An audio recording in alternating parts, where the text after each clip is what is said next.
How do, and welcome to Lick with Football with myself, Tenacious G. Today I'm joined by Yorkie Man. No Dasman today, he's off sick. He's called a sickie. But otherwise, we've got another special guest this time. It is Flicky. Welcome in, mate. How are you? How are you guys? Thanks for having me on. Not a problem at all. Would you like to tell us about yourself, what you do? Yeah, sure. My name's Miles, Flicky92 on Twitch and Instagram and stuff like that. And I stream Football Manager as and when I can. Unfortunately, no solid schedule, but play Football Manager. I do graphic design. Just an all-round football fan. Brilliant. So obviously, we know that you're a Brighton fan. How is life as one, I guess? Hoping that we're not going to be staring relegation quite so early in terms of relegation battle. But overall, from my time, it's been quite good as a Brighton fan. I've missed all of the nearly going out of business and being in the lower leagues, and I've seen quite a few promotions with Brighton, so I'm quite happy as a younger Brighton fan. Yeah, I mean, I remember when you first started to get on the rise. You had Gus Poyet as manager, I believe. I remember that. Got you out of League One, if I remember rightly. Yeah. And then I think 2 seasons, maybe 3 seasons, you got into the Prem, was it? Something like that? Or am I miscounting there? It was a few more than that. We had a couple of seasons. I mean, Gus got us from League One to the Championship. We spent a season and a bit up there with him, and then he was sacked. That one, he and left, then we had Oscar Garcia, who got us to the playoffs 2 seasons in a row, and then left because he couldn't quite make the next step, and that's when we got Sammy Huppier in, who almost got us relegated. And if it wasn't for Chris Hughton coming in and saving us that season, and then we had 3 seasons of being right near the top, and eventually in the 3rd season we came second behind Newcastle. I'm interested to know, right, because there was such a big talking point with Brighton. This is a talking point I remember, like you, I don't know much of old Brighton. I only know new Brighton, really. Yeah. How upset were you when Hughton got sacked, or did you think it was the right decision? Because from my standpoint, not being a fan of the team, I thought it was the right decision. He'd spent a lot of money and they'd not improved. And now it looks like it's the right decision. But at that moment in time, as a Brighton fan, I know a lot of people were frustrated. Were yourself frustrated? I was frustrated for a different reason, in the fact that he'd done the lap of honour at the end of the season, and everything was seeming like he was going into a new season, and they announced it the day after that he was being sacked. So it was the manner. I kind of feel, it's the fact that they didn't give him that lap of honour, because he did do a lot for us. He got us to the Premier League. Yeah. He kept us there for 2 seasons, and we were awful in that last season that he was in. We won 1 game in half a season, pretty much. So it was absolutely terrible, and it was the right time for him to move on. But the club could have handled it ever so slightly better by giving him that lap of honour and letting the fans give him that appreciation, because he is very well loved with Brighton fans. And there's still people saying that he should be manager now, which I don't agree with at all. I think there's been some progression, hasn't there, in terms of the style of play. I know you got a similar result last season under Potter, but I think Finished higher though. it was more like Well, I think ever so slightly. I think, but Players same sort of points tally. I think, if I remember rightly. But the thing is, from the outside, like a fan of another team looking in, it was like, in a sentimental way. I mean, obviously, that's not how it's done in football, is it? But sentimentally, it was just like, this guy's got you to Premier League, and like you said, there was no sort of, I cannot respect. When players are going, they usually walk over to the crowd and start clapping fans because they know they're going. They were like none of that, and it was just a bit sad. But in reality, how often does that happen with a manager? How often does the manager get a lap of honour or applauded out the building? They don't. Even Steve Evans got one with us. He might have done with us, but look at how many managers don't. He didn't leave hated. No. I think for me, as you said there, for me, it was the right time. And although Potter may not have improved in terms of positionally massively, I thought Brighton as a club and as a team playing, I'd have preferred to watch the Brighton of last season than the Brighton of seasons prior. You can't take away what Hughton did and what he managed to achieve at the club, but at some stage, when you've spent the money that they did spend, they did spend a bit of cash. I mean, Jack and Bash was a really expensive signing as well, wasn't he? And I just think, and Lacadia, I think they were about to be a repeat offence of what they'd already done. I think under Hughton, I think they'd have stayed up, But I think they'd have just done exactly the same again, spent a bit of money and just been the exact same situation. And Potter came in with a different style. They liked what he was doing at Swansea. I thought it was a good transition. Yeah, Definitely. I think. Sorry, go on. I'll let you. Sorry, I think that. So going from Houghton was clearly very, very defensive, and you could see that in games because against Cardiff, in the season he got sacked, it was a must-win game for us, and we played so defensive and ended up losing 2-0 to them. The only reason we stayed up that season was because Crystal Palace, our rivals, beat Cardiff, and that didn't sit well with a lot of Brighton fans as we didn't keep ourselves up. But seeing Potter come in with his style of football and the passing and the playing out from the back and the more attacking football, to do that and be more expansive and do exactly the same with the same amount of points doesn't look like a step forward, but for me it is a massive step forward because we're playing good football. We're not just sitting back and picking up points where we can. We're going at teams, we're attacking them. We've got a lot of young talent that are coming through and proving themselves that have been out on loan to various different clubs, and they're coming together now to make what is a really exciting young football team. Yeah, the club for me is definitely it's improving. I look at Brighton and I think it's a project, obviously, and it does feel like a team that at this stage is going to improve season in, season out. Not a team that's going to have some struggles. It's not a team we even mentioned as a team that could be struggling this season when we did the expectations, and I really can't see that, and especially the way they've played at the start of the season, regardless of results. Yeah. You watch the way they play and you think they're always going to be on the right side of relegation quite comfortably. And I think they're just going to keep improving. Yeah, I think the only thing that I would say is, I mean, I try to think back to like when Leicester, the season before they won the title. I'm not saying it's ever going to happen like that again because that would just rare as rocking our shit, wouldn't it? Let's be honest. But like, not Atkins, it was Pearson. He kept him up, and then obviously they got rid of him for Ranieri. I remember everyone being up in arms, like he's just done like the Great Escape sort of thing, and it's just like, but it's like you've got to do it sometimes for footballing reasons. Change manager to progress, and like you said, the football is a lot better. And as you get better players to come in or come through the youth ranks and phase out the ones that got you out, like the championship style players, if you like, or standard players, should I say, then in theory you should go from strength to strength. But it's just whether that can definitely happen. I mean, are you confident that will definitely happen, or are you still going to be like confident looking over your shoulder, like? So if you look at the team that we had in the first couple of seasons in the Premier League and coming out of the Championship, only 2 of those players remain. Lewis Dunk and Solly March are the only 2 that we've kept. So in terms of transition, there has been quite a big overhaul of the squad already, and part of that is Houghton spending money on people like you mentioned, like Lacardia, who isn't very good at all. But in terms of the way it's going forward, we got record points total for Brighton in the top league, in Premier League, should I say, last season. So that is a massive sort of, I don't know, like the fact that we've got that, and it was only by a point, it wasn't by a lot, but hitting that record will really spur them on, I think. And I mean, the performances this season are very similar to what we had last season, but are that much better. And people are worrying about us not having a striker and stuff like that, but we've actually scored quite a few goals in those games. I mean, we've scored one against Chelsea, which, you know, should have been more. We scored 3 against Newcastle, and we looked very, very good. You did, yeah. And then we've obviously got the 2 goals against Man United. It should have been about 7 or 8, but I'm sure we'll get into that later.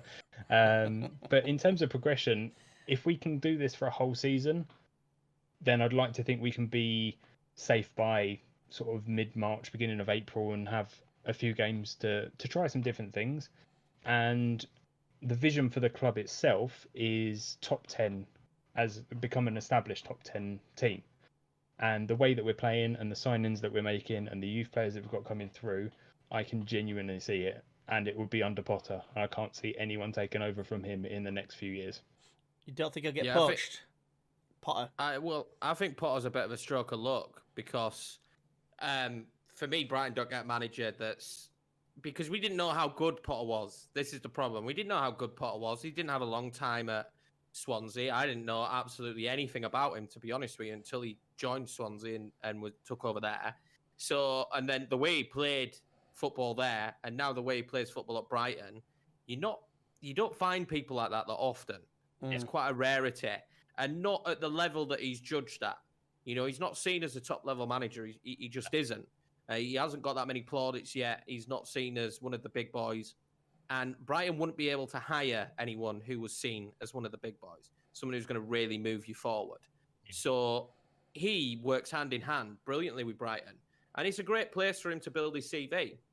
It's a great place for him to build his CV and to play his style of football and his brand of football and to get himself noticed. So, to be honest with you, it's a great opportunity that works hand in hand. It's fantastic for him. It's fantastic for Brighton. And if he's got a project that he's building and some players coming through, and Solly Marchmark we had for me is absolutely brilliant. He impresses me consistently, the Solly March. And going forward, and the way they play, I think all it does is do Potter a favour by staying at Brighton. And I think it also works well for Brighton that Potter stays. So I think their partnership works. I liken it to Eddie Howe and Bournemouth. That partnership went hand in hand. Bournemouth made Eddie Howe look great. And Eddie Howe helped Bournemouth. Obviously, it went a bit sour towards the end. Maybe stayed there a bit too long, or the wrong ideas weren't getting across. But as long as Brighton do it correctly, I don't see it being anything but good for both of them. Right, so I guess we'll get into it, shall we? We'll start off with Brighton against Man United. Obviously, a massive controversial moment. First time in history, I think, of the game that a game has ended and then started again just for a penalty, and then obviously caused a team to lose and a team to win. In this case, Man United won the game. What are your thoughts, lads? Well, I think we should start on... Well, we might as well, because this game was... Wow! This game was brilliant, but we should start on... First of all, unpacking the idea that the full-time whistle went and then a penalty was given late on. We might as well unpack that first. Now, I don't know about anybody else. It was a penalty. It was a clear handball. I don't know what Moype is doing. My argument would be, if I was a Brighton fan, is that you scored in the 95th minute. And in the 97th minute, they're having a corner. I don't know why we were still playing football. I feel like the whistle would have been blown near enough at kickoff. So that was interesting for me. That was strange. But I've got no issue with the penalty being given for why it was given. It was a penalty. Whether the whistle had blown or not, the rules do say that VAR, if a situation arises, can pull play back as long as it happens during that period of time while the game is still going. And it did. So, I mean, I don't know if it would have been a goal if he hadn't have handballed it, but it was an obvious handball for me. But I don't know why they were still playing. I genuinely thought at 95 minutes when they scored, it was either 5 or 6 minutes added on, but I think it was 5. In the 95th minute that they scored, I thought, how is there enough time on this clock in the 97th minute for Harry Maguire to be having that header in a corner? Seemed a bit strange to me for how long. I know Fergie time has always been a thing, but it just seemed weird that, and this is not me digging out Man United, because it was a penalty. I just feel weird. Why did they play on for so long? It's a strange one, isn't it? Go on, sorry. Go on. I would say it's just a strange one, because you always think how many subs have been made in injury time. I can't remember if there was any at the time, but basically they usually add on 30 seconds per sub, and if there was a couple of subs in there, that could be a reason. But to be honest with you, nearly every single time, if there's a last-minute winner, normally it's like pretty much maybe. There might be one long kick towards goal, and that's about it. You know, like a long punt and a striker trying to bring it down and just have a quick shot. But 97 minutes, like you say, it's 2 minutes after. It shouldn't have been happening. Having watched the game live, and I'm trying to remember, but I don't think there was any subs in extra time. And when you score a last-minute equaliser, because it was a last-minute equaliser, you don't expect there to be 2 minutes added on for a corner to be taken, and then 3 minutes on top of those 2 minutes for the penalty to be taken. I know obviously the VAR check comes into it, and they have to go through, and that adds on time as well. But it was the 100th minute that he scored, and there was 5 added on, and nowhere has anyone said what the 5 minutes were for. No, but that's a weird argument that I've not seen enough of. I see a lot of people on the internet saying, "Oh, fuck VAR, it's useless." It's not VAR's fault. It's this terrible handball rule that they've come about with, and it is an awful rule. But not many people have mentioned that they played 2 minutes over the added time, which I find really strange, because it was my first thought. I was like, hang on a minute, Solly March scored in the 95th minute, didn't he? And then we're in the 97th minute now, and Harry Maguire's going up for a header. I don't understand why there was 2 minutes added on. And like you said there, I don't remember there being a sub, but even if there was, 2 minutes extra seems ridiculous. I could have sworn the full-time whistle were going to go straight after they scored. I thought it would be kickoff, maybe a long kick from Man United, and that'd be it. But it wasn't. I'm surprised they even got to take the corner. Well, that's what I'm meaning, like, in regards to, like, you know, adding on time.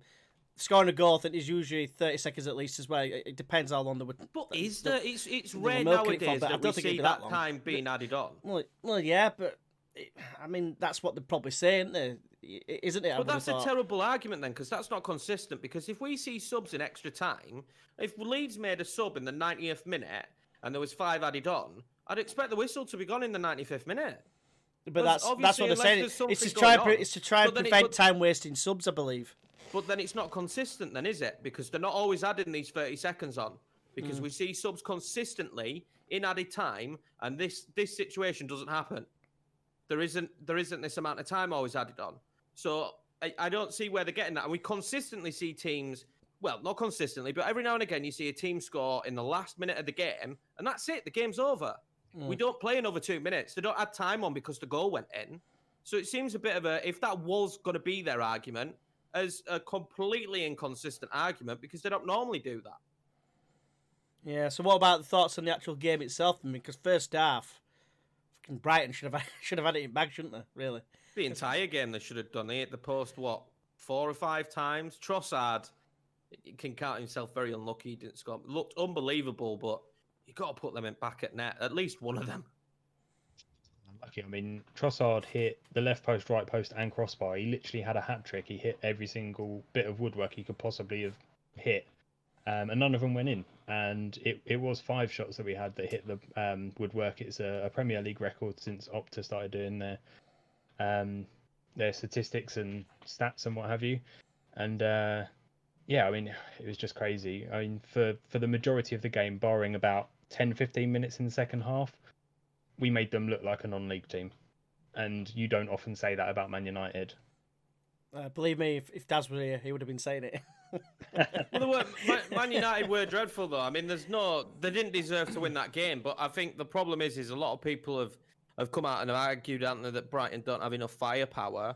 And although you would say unlucky that they hit the post so many times, probably if you bang in a couple more there, the game is probably dead and buried. It always felt like there was going to be an opportunity for Man United to get back in it, because the chances that were falling your way just weren't finding the back of the net when they needed to in the key moments. So it did feel like it always meant that Man United were in the game regardless, because we know with certain particular players they've got, they do have some firepower and they can turn it on in an instance with the pace and power they've got, especially out wide. But Brighton completely outplayed Man United. The defence, I've never seen a player on the left-hand side be open as much as that.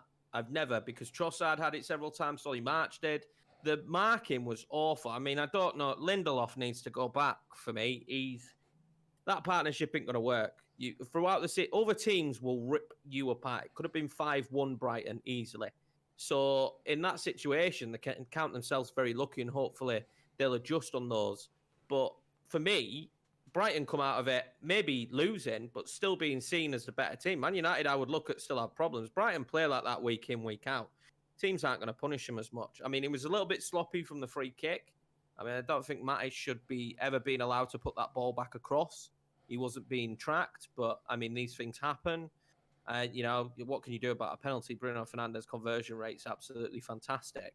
And, you know, at the end of the day, when Man United counter on you, you are in trouble. They've got a great counter-attacking style of football, which can be impressive, but it should have been dead and buried for me. I think if Brighton had scored a couple more when they were in the ascendancy, then I think we wouldn't have seen the comeback that we saw from Man United. I think the unfortunate side for Brighton is they kind of kept Man United in the game by not finishing the chances. Inevitably, sucker punch comes, doesn't it? That's it's like rule of thumb in it, really. Don't put away your chances, you get punished, especially at this level. Anything to add on? A lot's been made about Moype, though, hasn't it? About his crying celebration, and yeah, he's not a well-liked man, is he, at the moment? For a Brighton fan, though, I'm assuming you guys adore him. Oh, he's brilliant. Yeah, he's the sort of player that you want on your team. If he's against you, you hate him. Yeah. But as soon as he's on your team, you absolutely love him because he has that level of just straight cockiness and arrogancy. But in a good Shithousery? way. Yeah, okay, Shithousery? we'll use that word. Yeah, I mean, shithousery. I Yeah. remember, just briefly, I just remember him scoring past Leeds for Brentford and he celebrated right in front of the cop. Yeah, Right. and he does that. He did that when he scored against Crystal Palace last season. Just ran past, shushing the Palace fans. He is absolutely brilliant. And the crying celebration, Man United fans have taken it out of context. They thought that he was doing it at them, but if you remember back to last season and what happened at Arsenal and in the game after, it's all to do with Guendouzi. I'm sure it is. And it is all just linking back to the fact that he's disappeared off the face of the earth and Mopé's still scoring goals in the Premier League. But why does how does that celebration fit then though if it's relating to Guendouzi?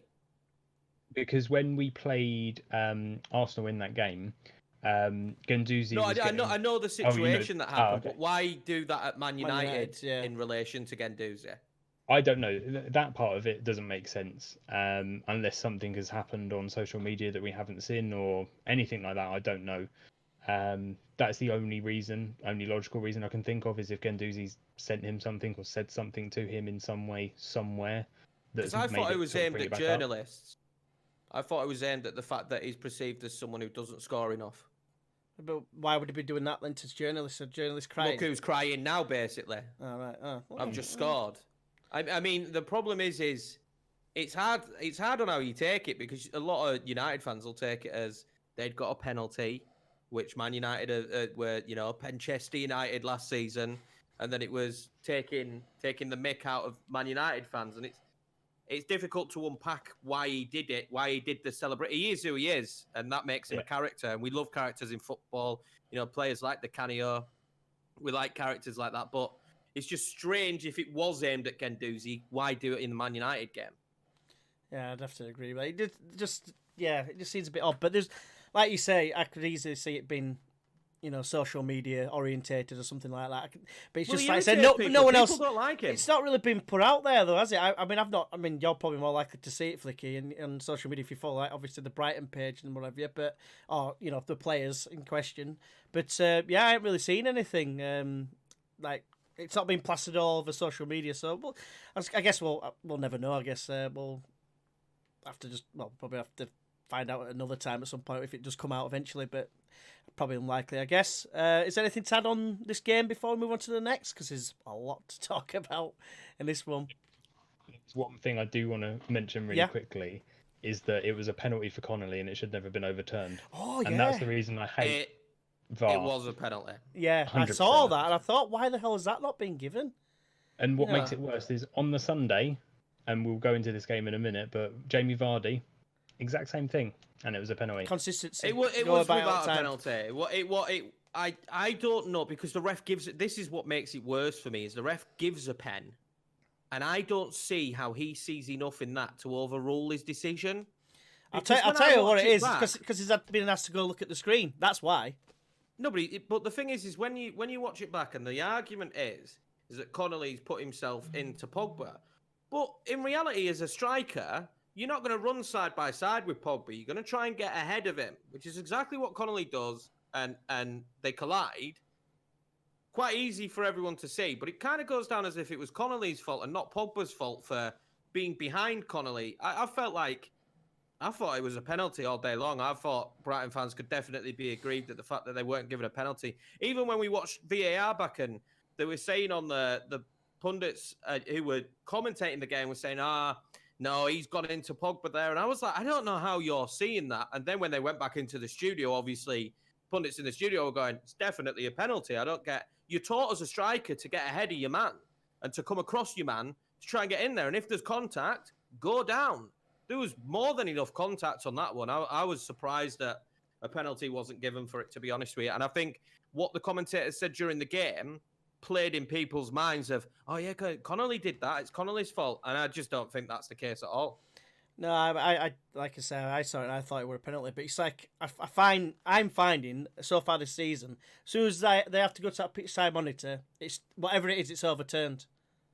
That's my general feeling. It's like I best change it because it looks like I'm I might have got it wrong. Do you know what I mean? The issue is, a lot of stuff's been overturned this season so far. And a lot of us hate VAR, and it is what it is, but it's in the game.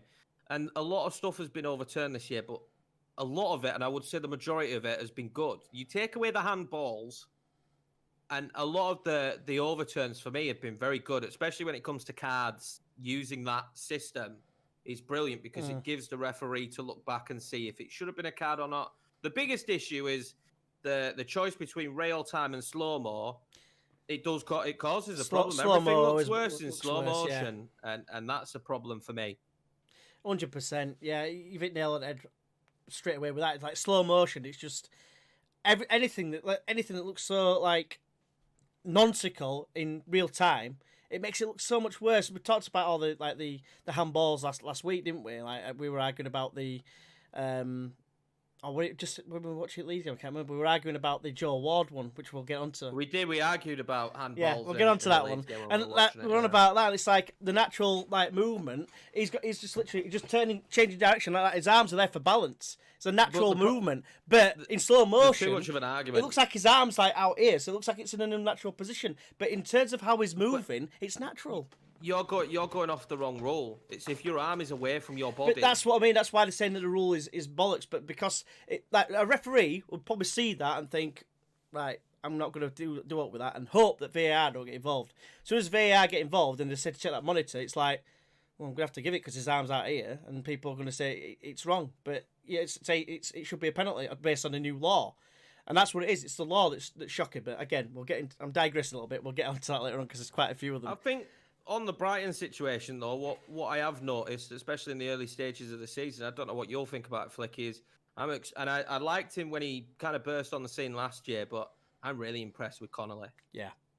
He's unbelievable. He really is. He played, before he got involved in the first team properly a couple of seasons ago, he played half a season at Premier League 2 level, so the youth level, under 23s for the Premier League. Played half a season and still won top goal scorer. Wow. It says what sort of a player he is. Like, he is a natural finisher. He is, when he gets his so start, quick as well, and he's very difficult to mark. It totally reminds me of kind of like a young Jamie Vardy, like with his running, his directness, how he runs, and he's just able to he's had some that goal he scored against Newcastle were a peach, and it's sort of thing I could see like before Jamie Vardy got like ridiculously good. Like when he first came onto the scene, it's some sort of similarities in his game. That's what I saw. He's definitely got to work on his finishing. Yeah. Consistency of finishing. But he's got all the tools to get him in the position to get those finishes. Yeah, 100%. So I guess we'll move on to the next game. I'm going to move on to West Brom 3, Chelsea 3. What a game this was. Anyone see this game, this result happening? Because West Brom went 3-0 up. Chelsea pulled it back, to be fair to them. But, yeah, it was a good game overall, I think. But, yeah, a few errors here and there. But what do you think? I called it. You called it? But you said 3-all. I said it were going to be 3-3. Knew it. But house on from it. The start, to be honest with you. I knew Robinson was going to have a good day and score a couple of goals. It was quite clear to see from all the build-up pre-match and how both teams had performed so far this season that it had 3-3 written all over it. Absolutely did from word go. No one had a clue, did there? No one. I'd put the game on in the background, just to make sure I'm watching all the games for the pod. So put it on in the background, and I turned around, and there we go. One goes in, and I thought, that's a good start for West Brom, innit? And then look over again. Oh, there we go. 2 in, Robinson. Nice, cool, calm, collected finish. And celebration. And then moments later, the corner comes in. Great celebration. The corner comes in. Boom, goal. And I'm sat there, I'm like, I don't quite understand what's just happened here. I can't really comprehend what I'm watching right now. And, the result's fantastic to talk about. The game's fantastic. This just shows how great football is. But in the grand scheme of things, on a result, it's points dropped by both, because West Brom, in the position they were in, should have taken 3 points. And Chelsea should have never been in that position. But I didn't look at the Chelsea performance and think they were crap. Man United played way worse than Chelsea did. And Chelsea drew 3-3 and Man United won. So Chelsea going forward looked brilliant. Couple of opportunities that didn't quite go their way with Werner. But, I mean, when you're unpacking it, it's defensively, how often are those mistakes going to happen? Especially probably not from Silva. The marking from the corner was absolutely dreadful. Yeah. And Alonso with a mistake, but you know that anyway. Alonso's got a mistake in him. He's not a fantastic player, is he? It's Alonso. And Kepa sat on the bench whispering to his mate, "I'd have saved that. I'd have saved it." No, you won't, Kepa. No, you won't. So no, for me, it's one of those games that's a little bit of an anomaly. West Brom are showing signs though of a team that could beat relegation. The way they play and some of the players they have, they are showing those signs at this moment in time. All right, they can't defend, but they're showing a lot of fight. And in all the games that they've been in, I always seem to feel like I come away and I don't think, God, West Brom were absolutely awful. I think they tried to dig in. They put up a good fight. Dean Garner, Pereira, they've got some decent players. And I was impressed with West Brom, to be honest with you, because it's all well and good Chelsea making mistakes, but you've got to put them away and you've got to pounce on those mistakes and utilise that situation that you were in. And it was just an onslaught from Chelsea going forward, really, in the end. It was a bit of a baptism of fire for Thiago Silva. The first half, I don't think he knew what had hit him, especially with the little mistake that he had. But I think he will improve the Chelsea defence over time. He'll certainly help some of the, he's, what is he, 36? Yeah. He's certainly going to bring some experience and, help out the kids that he's got alongside him. And he will eventually shore up the defence. I still think they need to add more. I mean, they've got Mendy, the goalkeeper. Is it Mendy? Have I got his name right? It is Mendy, yeah. So it'll be interesting to see if he starts at the weekend. I don't think Kepa will be at the club for long. If Mendy is as good as his stats was showing that they showed against, I think it might have been in the game against us. They did like a graph between Kepa and Mendy in respective leagues, and there was no comparison. So whether he lives up to those stats is another question. But it'd be interesting to see who starts on Saturday or Sunday or whenever they play. It's got to be Mendy, hasn't it? If Mendy's fit, it just has to be Mendy. And that, again, like you said, they aren't going to make those mistakes week in, week out. That's not. So everyone turning around and go, "Oh, Chelsea, they're crap. Lampard's going to be sat." I see you, Daz. Yeah, Lampard's going to be sat. It's not you. Well, then you didn't watch the game because minus the mistakes that was made, and it was 3 mistakes, and all 3 were punished, which doesn't often happen from players that you don't always. I don't expect Silva to play like that all the time. Like you said, baptism as fire. I mean, they didn't half put him on the cosh. I felt a little bit sorry for the poor lad. He was like, bloody hell, is this Premiership? I've just been sat on my arse at PSG for ages. We don't even have to defend there because no one ever attacks us. So, I didn't expect that much backlash on Chelsea as what we've seen. But, I mean, look at them going forward. It's going to click at some point. And if it's not clicking now, they're still scoring plenty of goals. They've got an abundance of talent in that squad. It is going to kick on at some point. If you thought Chelsea were going to challenge for the title this season, you're an idiot because they weren't. They never were going to. You sign that many players, they have to settle in. It's just everyone doesn't hit the ground running. What I would be happy with Chelsea is, Werner and Havertz look like they've started very brightly and have been fairly impressive. And whether they're not scoring goals, they seem like a major danger. But then on the flip side of it, you've got this problem where if they don't start kicking on and scoring goals, and I had this issue that I had this image of how they were going to play, and Werner was going to play off someone, and Havertz maybe a bit deep, and they haven't played like that yet. He's played Werner a lot on his own up front, but they seem to interchange, and no one really knows who's playing where. That could work for Chelsea if it's well enough drilled, because as we've seen at Leeds, sometimes you look how we line up, and those players will be all over the pitch, and it confuses teams. And if Chelsea could do that with the front 3 moving forward, that could work really well for them. And Mason Mount's goal was, wow. Yeah, that was, straight, wasn't it? I really rate Mason Mount, even though he played for Derby in that season and whatnot. As an English young player, he is talent. And that finish was fantastic. And he's looked so... It shows that Lampard is starting Mason Mount and finding a role for him, whether it be on the right-hand side or the left-hand side or wherever he plays him, and how much he believes in Mount, because he believed in him when he brought him to Derby, and he's believed in him ever since he's been at Chelsea, and he's flourished, in my opinion, and he's doing it at the top level. I'm excited to see how he kicks on.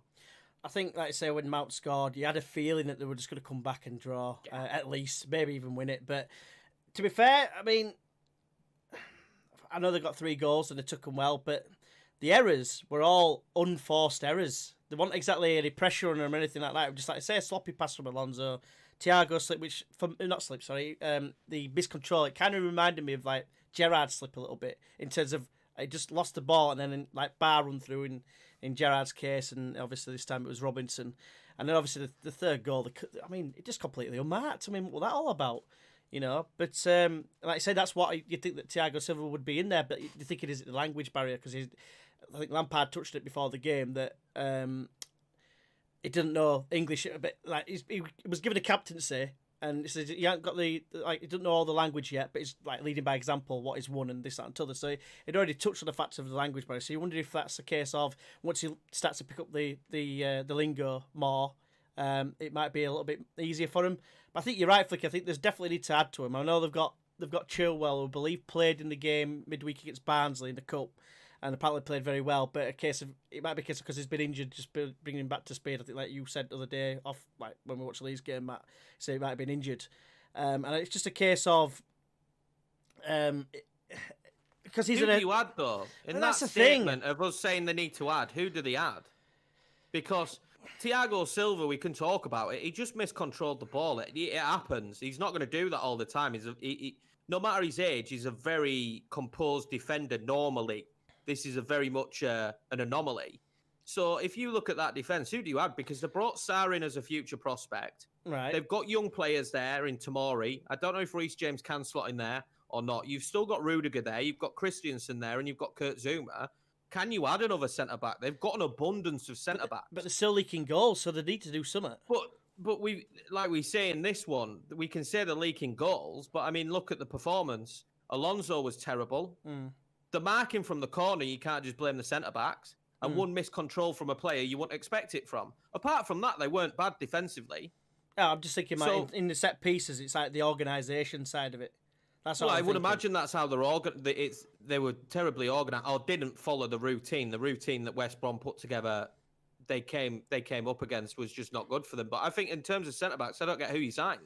There's got to be someone out there, whether it's in Europe or whatever. Isn't there like Koulibaly? Is he not still available? I know they. But you go in and get Koulibaly, and he's going to cost you a pretty penny. Which they've got.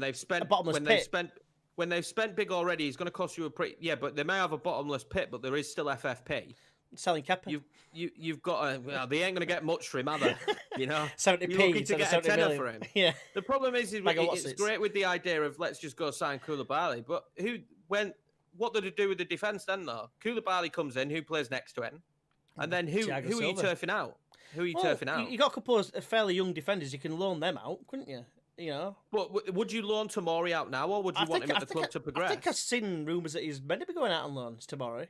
Even if Tomori goes out on loan, you've still got Christensen, Zouma, Rudiger, Silva. So that's 4 already. Yeah, but how many of them are with truly Tomori, good enough? There were already question marks over Zouma. And Aspie can play there as well. Zouma's been his starting centre-back. I don't know why he didn't play. I don't know, but there were reasons why we loaned out to Everton, wasn't there? But that was 2 seasons ago. While Lampard's been there, Zouma's been in the team. So your problem is they've already got 6 players that can play centre-back. How do they just warrant spending another 50, 60, 70 million on another centre-back? You're always going and then you've got Malang Sarr as well, who's going to come back next season. So they've got tons of players that can play centre-back or are centre-backs. Let's not forget Thiago's going to be there for how long? He's 36. But this is the thing. If Thiago is only there for 2 seasons, Malang Sarr is the guy they're lining up to come back. That's why they signed him on a free. Want to get him out on loan. He's going to be the man to come back. And then you've got Tomori. You've got Christensen, who's still young. Rudiger may leave, but Lampard seems to like Kurt Zouma as well. He's played a lot under Lampard. That's my only issue with it. People say their defence isn't very good. But if I'm looking at my defence, I'm thinking it's Alonso or potentially right back. Like, it's not the centre-backs. So on West Brom then, obviously, the defensive frailties. Is it a case of, do you think they need to strengthen, or do you think they've got enough to keep them up? I mean, if they show the fight that they did, not even fight, but just the way that they came out and attacked Chelsea, if they show that more often than not, they may well have enough. I mean, they scored 3... Okay, they came from mistakes, but they did score 3 goals against Chelsea, which is pretty good going for them. They got a vital point against the top 6 team, which they probably weren't expecting at all. If they keep doing that, then there is a chance. I still have them to go down. So do we, yeah. But that was sort of before the season started. Now that I've seen them a couple of times, it's a bit of a mismatch. They had one poor game, one good game. It depends if they can pull out those good performances more. And, having the manager that they've got, that when they're doing badly, he will change things up and have a go at them and, get that sort of, can't even think of the word, like what am I thinking of? I'm trying to think myself. He can basically rile them up, can't he? It's Bilic at the end of the day. I mean, he's got previous with West Ham, did well with them. Wrongfully got sacked, in my opinion, at the time. But it's like, I'm under the illusion they haven't got a massive budget there. So it's like it's a case of they might have to just deal with what they've got. The cards are dealt, the hands dealt or whatever. So it's, deal with the that's the one. Realistically, they're only going to be, I'd argue, probably bringing cream of the championship, as the saying goes. So are they going to get much better than what they've already got? So it might be a little bit pointless. Or do they do like a little bit of a Norwich, say, and just try and do it on cheap? But they've already not done a Norwich because they signed Dean Garner. But that's it, and obviously Pereira permanently, but. That's one new player. Well, in fact, they both played for him last season, so technically they've got the same squad. They did, but the two standout players for me right now at West Brom are Dean Garner and Pereira. So whatever they've done, it's good. You can't disagree with signing them. But you're still thinking other areas of the team. Was Robinson there though? Robinson was on loan one. It was on loan again. He's another one that's been there. So it's all it's all they've done. They've just done existing business. But if you look at that team and if they hadn't have done that business, would we be talking about them even having potential chance to stay up? So they have gone down the route of signing tried and tested. The problem is how often do we see a Fulham or a Villa? It might start working out for Villa now, but how close were they to have spent 100+ million and go down? Well, Hawkeye call. That's how close they were. Fulham did it. Fulham did do that. So for me, as West Brom, they come up, they sign the players that they believe are the best fit for them. I like them already. Like the players that they've signed, I'm impressed with. Especially, Pereira and Dean Garner are absolutely brilliant players that if West Brom go down, I'd more than happily have at Leeds because they're superb. They're great on the ball. They can create stuff. Dean Garner can score. So could Pereira. He could take free kicks all day long for me. Yeah. So, you've got to show a bit of fight in this league if you want to stay up. So moving on, I'm going to go into Man City against Leicester.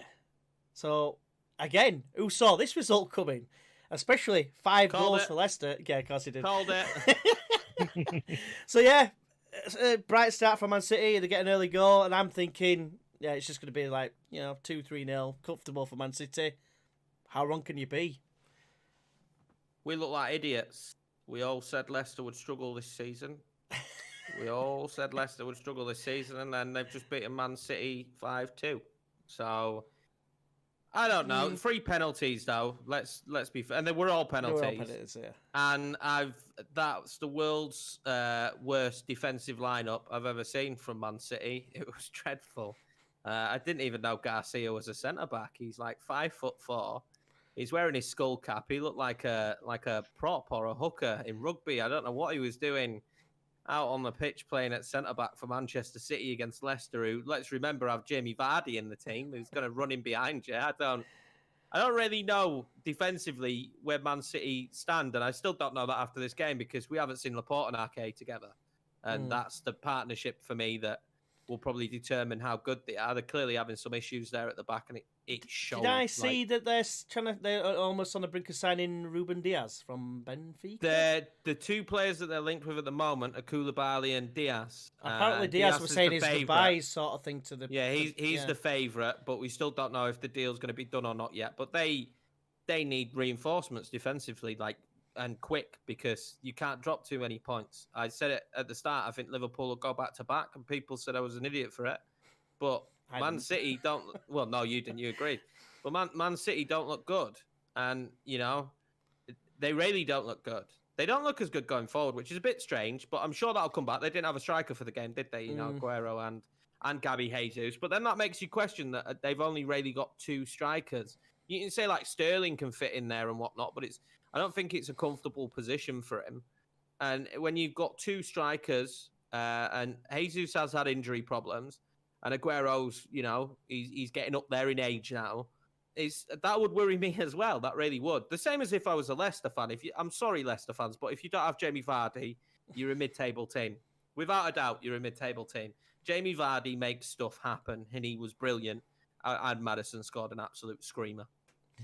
Not going in on the defence of Man City, but they have spent 400 million on their defence, which is a staggering amount, and yet they're still not. There's something wrong with it. Problem is with that though is how much of that £400 million defence we're playing against Leicester. Yeah, there is that. Yeah, not much of it. Garcia was 3, I think. Ake was 50. I can't even think who else was. Who was playing? I think Mendy Kyle Walker and Mendy. Yeah. Oh, okay. Yeah. Both Kyle gave Walker away was penalties, I think. Yeah, they did. Yeah. But it's just, I don't know. It's just, like I said, defensively, we're a shambles. They had Rodri and Fernandinho playing together at middle part, didn't they? I think, if I remember rightly. Fernandinho came off very quickly as well. Yeah, but it's like how else, you just touched it there going forward. They were having long shots and they were going like 2 and 3 goals higher than chuffing goal. They were skying it. They were hitting chuffing astronauts up in chuffing on moon. Mara's finish was brilliant. That were beautiful. Probably up there for one of goals of the season early on. Goal. They didn't look as fluid as normal going forward, did they? I mean, they scored from a corner, which is not. How often do Manchester City score from a corner? Almost as often as us. So I don't know. In terms of like Leicester, Flicky, what do you reckon they can do this season? Then they've started really impressively. I mean, some Leicester fans are saying they're going to win the league again. It's not going to happen. Hopefully. It is now. But where do you think they stand this season? Because they have looked really good at the start of the season so far. If they can keep their players injury free and they can keep them fit, especially Vardy, because as you say, if Vardy gets out of that team, they don't have anyone that scores anywhere near enough goals. They will get goals, but they won't have a goal scorer like him. If they can keep him fit, then I can quite easily see them finishing top 6, maybe just outside 7th. But I think they'll have a good season. They won't win the league. They won't get Champions League. At best, they're probably going to get Europa League. What do you think will be the reason for them dropping off, though? I mean, because a lot of people would argue now, the way they're playing, if they could maintain that, they should be top 4. Yeah, I mean, if they can maintain the way they're playing, then yeah, absolutely, they probably will get top 4 because the teams that were in top 4 haven't looked as good. Man United finished 3rd. They aren't as good this season so far. So there is a chance that they keep playing the way they are, they will sneak in. There are other teams that I think could potentially do better than them, and teams like Everton, and depending on whether Wolves can keep their other better players and how their new Portuguese 11 can get on, it depends on how they do, because that's going to be the difference. If one of those teams has a really good season, it will push Leicester down. But if Leicester can be the one that have that good season, they'll be that team.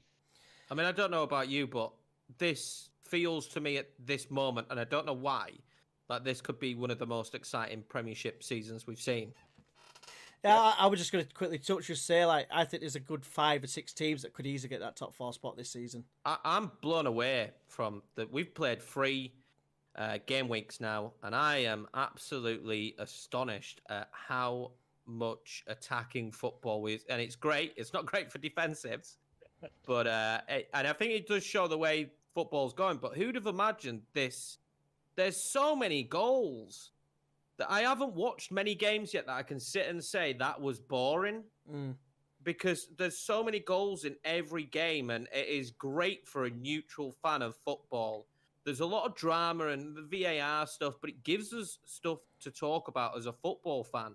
And as a neutral, the football that we're seeing displayed at the moment, and I can't call it from week to week. I don't know who's winning next week and losing. I don't have a clue. I just hope Leeds win. But I've got no clue what the other results are going to be. Not a Scooby-Doo, because the games at the moment that we're seeing are just unbelievable. And this was it was another one of them. And again, every game we're near enough going to talk about was unbelievable to watch just as a game on its own. And so much drama in them all. This has got to be, if it carries on like this is going to be a record-breaking season. And I hope it's really close as well, because we'd love to see that. But again, when people talk about the top 4 and the top 6, there's 5, 6, 7 teams that are being named for that position, and you just wouldn't normally have that. Normally, just rubbish it and say, it could be, Spurs, Man U, or Arsenal, or someone like that, or, for the 4th. I think everyone's probably anticipating Man City, Liverpool, and Chelsea top 3. Obviously not in that order, but I'd say top 2. But I don't know if top I'd 2. say. Well, Chelsea. I mean, Chelsea. it all depends how they get on, because obviously they're going through like a sort of like transitioning with getting all these new players in and that. But it's a case of like I said, there's Liverpool, there's Everton. Like you mentioned, Flicky Wolves. I had them to finish 4th, but they've got off to a relatively poor start. So I think I might be getting that wrong. Maybe we'll see. But there's other teams up there as well. Like massive teams like Leeds. No. But yeah, you've got Arsenal. It's going to be there thereabouts. We've obviously mentioned Chelsea. Like Spurs again. Struggling for teams. I am. Yeah, I'm looking at the list and I've lost my list. Man United. There you go. That's the other one. Because exactly. So they're down at the bottom. I'm just so I can do the order for the games, mate. But yeah, I just think like you say, it could be a record amount of goals in a season. It's going to be pretty bad for keepers having goal concessions. Like they're going to have like records for that. Like there's not going to be a Petr Cech season with like least goals conceded in a season. But I just think that Leicester look very good. I think it's actually the first time, I don't know if it's in history or in the Premier League, that they've won the first 3 games, and that's even better than when they actually did win the league as well. So watch this space for that one. But yeah, it's very unlikely I think they'll win it again. Although they're a better team in my eyes than what they were then on paper. But Tielemans is then good. they had Mahrez and Kante, and I think the big one there, you can say Kante, they do have a great midfield now, but the big one there for me is Mahrez and Vardy's link up, and I don't think they've had that since. I want to see Harvey Barnes do more. I want to see Maddison do more. I don't think Vardy gets enough help in terms of goals being scored. A lot of the weight is on his head for goals. And look at Mahrez. He could bang a goal in the back of the net when they needed it in key moments on the break. Yeah, it's a fair comment. But like he says, if they keep them all fit, then they've got to have a shout. If they keep everyone fit in their team and they keep Vardy in the team, it doesn't matter. He's not aging very well to say he lives off Red Bull and he's always having a party. But at the end of the day, they could be right up there. If they keep this team fit, they have a very good squad as well. It's fairly deep, just not offensively. Yeah. They could have a brilliant season, and it's devastating because we predicted that they'd drop off a bit this year. I think I had them at 9th, if I remember rightly. But I think I had them like 8th, yeah. Yeah, but the one thing, it's kind of similar to like the Spurs situation for me. Obviously, he's a lot older. He's 33, I think he's Vardy now. But it's like, obviously they've got Iheanacho, I think, as the backup striker. I don't think he's good enough as a like direct replacement. But like with it's Spurs, hard for him because he's like not you Vardy, Kane, is and what I'm saying is that with Kane, it's hard to find someone who's going to be willing to play second fiddle who's going to be actually good. And it's the same sort of thing with Leicester. They'd struggled to get someone in who's going to be happy to play second fiddle, unless they're thinking that Vardy might end up retiring in the next couple of years, and I think they might be able to take the position once it comes about. But it's like until that happens, I think that attracting a top quality player is going to be very, very difficult. I don't think you'd go for one either, would you? Because there's no point. You're better off trying to improve Iheanacho, who's fairly young himself, than you are at this stage trying to bring in another striker. Because theoretically, all throughout this season, if Vardy's fit, he plays. 100%. It all depends. Depends if Iheanacho's got a tremendous character, as Brendan Rodgers would say. You know what I mean? I've got to get a cheeky little. He gets a lot of stick.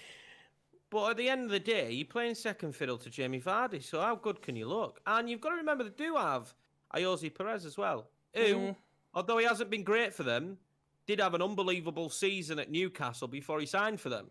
If he can find that form, you never know. It's all ifs and buts, so Lacazette's missed 2 sitters.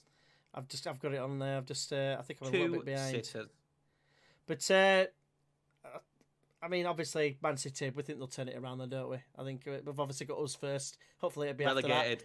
Yeah, they're going to get relegated. We're going to put them to the sword and then they get demoralised. All players are going to get upset and then they're just going to go from, oh yeah, I've just seen that City. That's a shocker. But yeah, I think they're probably, I hate to say it, they're big question, right? Yeah. Big question. And let's just we're talking theoretically. We don't know. No one knows if this is going to happen. If they have a poor start to the season, and I mean a poor start, so they basically already have forfeited a title run. Does Pep stay? What, through his own admission, or do you mean? Either way. I think if Pep doesn't have a Champions League run this season, is he still a Man City manager after that? Probably for himself. It depends on how the rest of the rest of the league goes. I know you're saying if they do that bad that they're already out of the title race, but I suppose you can never say it's. I mean, you can theoretically say yeah, it's over. Like, but I remember. Well, we could say. I remember Newcastle having a 12-point lead. Newcastle had a 12-point lead over Man United years ago. Yeah, but let's be realistic. Newcastle's a bit different to Liverpool, isn't it? If Liverpool have a 12-point lead, can you see them dropping that 12-point lead? It's theoretical, and that's what I'm saying. You know, you wouldn't obviously wouldn't see it happening. I know you're playing devil's advocate, but if we're being realistic, you can see that. I'd love it if we beat them. Just focus on winning, dickhead. You can see Newcastle dropping those points, can't you? If they had a 20-point lead now, I could see Newcastle dropping those points, but I can't see Liverpool doing it. I think if you give Liverpool a gap early doors, Liverpool will run away with it. I think if he doesn't win anything that's not an FA Cup or League Cup this season, I think he will go end of season regardless. Because I think I'm just intrigued to see if the first time he's been at a team 5 years. It could happen. Hey, look, it could happen. I don't know how many years he's got left in his contract. I know he's probably going to be the highest paid, one of the highest paid managers in the league. But at the end of the day, you know.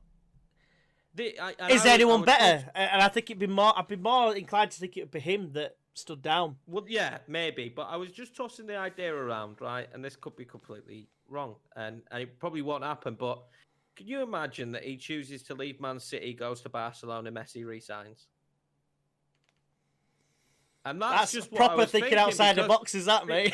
Because imagine that, because Messi's contract is up at the end of this year. We all know that, and his destination was Man City. And I put that solely down to Pep. I think he'll believe that Pep can get him that Champions League. So imagine the scenario where Pep, because the new president comes in next season at Barcelona, so he's going to be absolutely adored if Pep comes in and Messi resigns.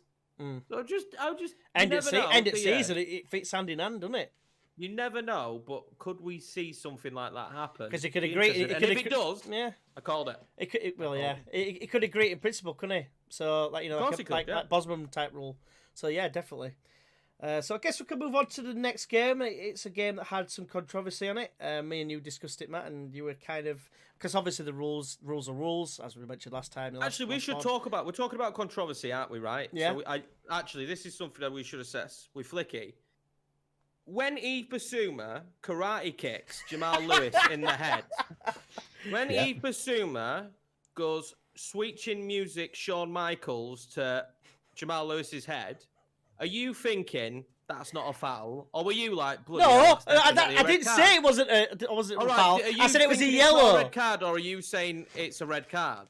I said a yellow, me. I said yellow. The replays made it look worse. Again, slow motion makes it look worse. I know he caught him in the face, but as I think it was, I can't remember who Gary Lineker was talking to on Match of the Day, but whoever it was pointed out that the rule was that for a red card it has to be deliberate, and it clearly wasn't. He was clearly going for the ball that wasn't there, and I can see why it's a foul. But I don't think that's true though, because we see red cards all the time for fouls that you could say he's going to get the ball and he cleans the man out. A two-footed foul can be seen like that.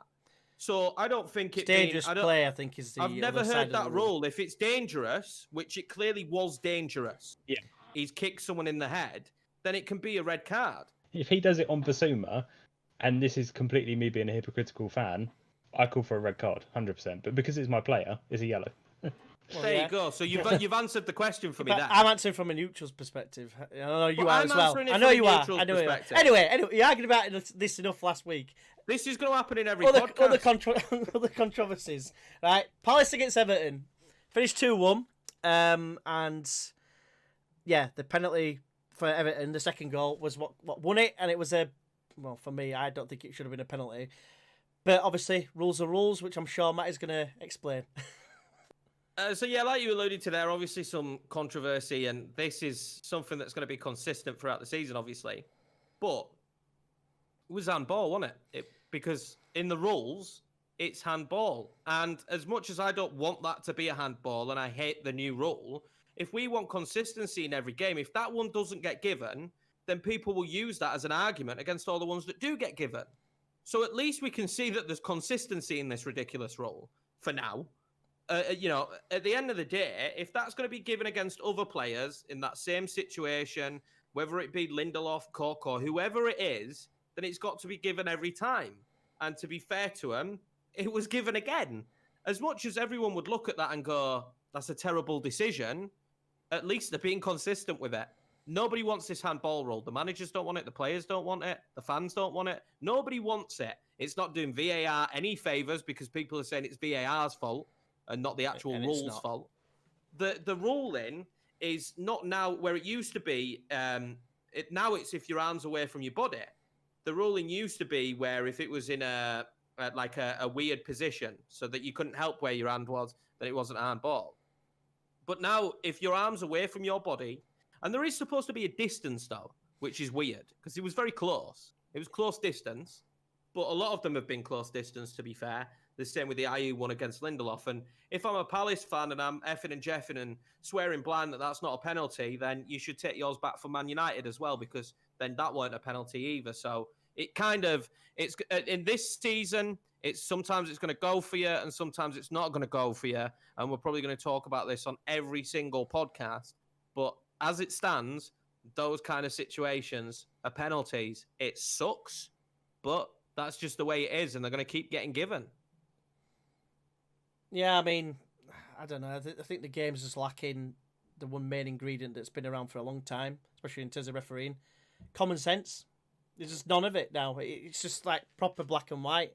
And that's like, why do we reckon common sense has been pulled out of the game, though? And what I liked was on Match of the Day, Gary Lineker said it, and he said for a long time, because the decisions were inconsistent, if it hits your hand, just make it handball. And then he said, I used to say that, but now they've done it. It's ridiculous.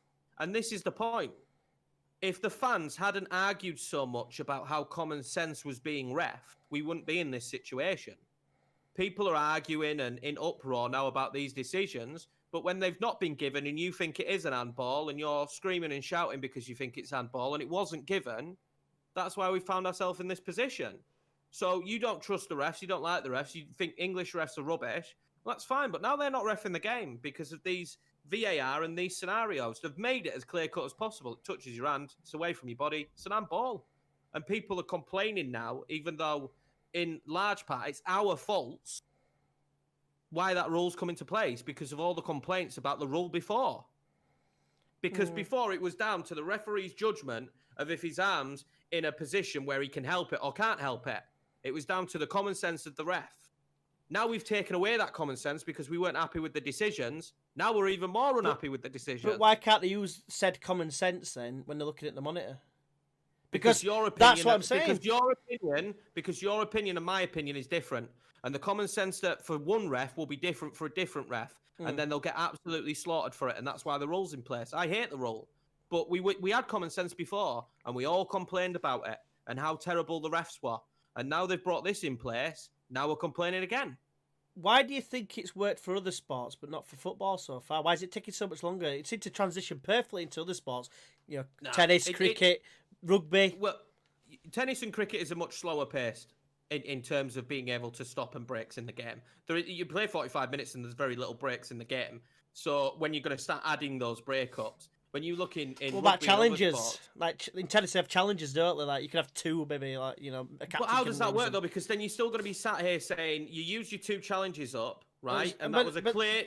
But that was because you realise it. And that was a clear penalty, and it didn't get given. But I ain't got a challenge. No, you don't see any. So how does that work? You don't see any tennis like kickoffs, do you? in news. But that's the difference. This rule in tennis was brought in from the start, and it's the way the sport's played. This is new.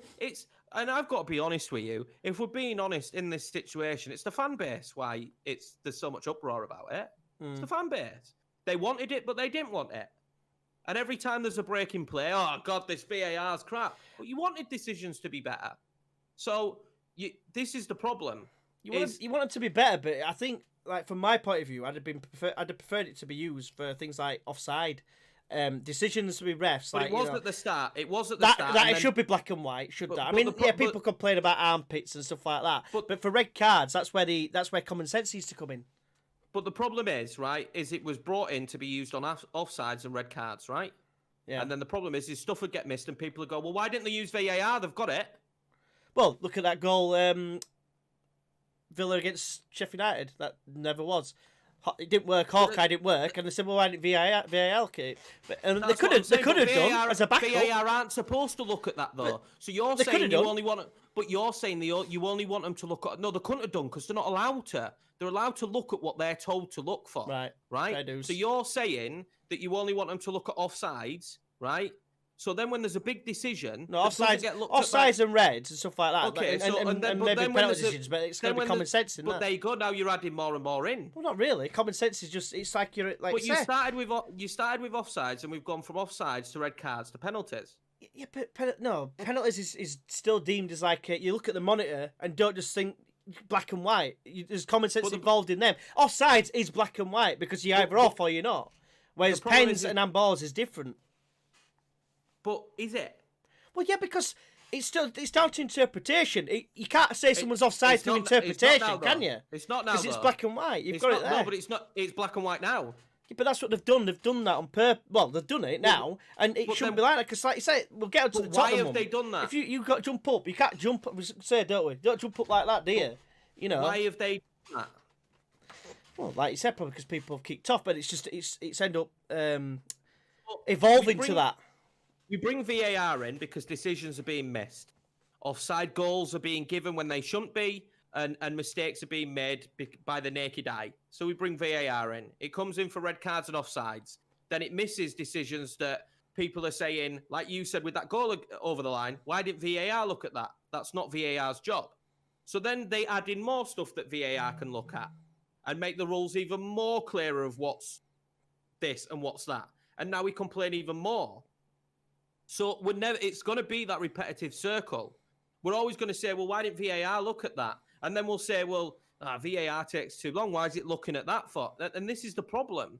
It's always going to do that. And now because we were begging for the refs to go to the screen, and now the refs are going to the screen, we're going, well, are they going to the screen because the guys can't decide upstairs? Like, we're always going to have this argument, right? So it is, when the referee is told to go and look at the screen, as far as I've been told and read and what's been said, is that the referee can be asked to go and look at the screen if upstairs they believe that it can be overturned.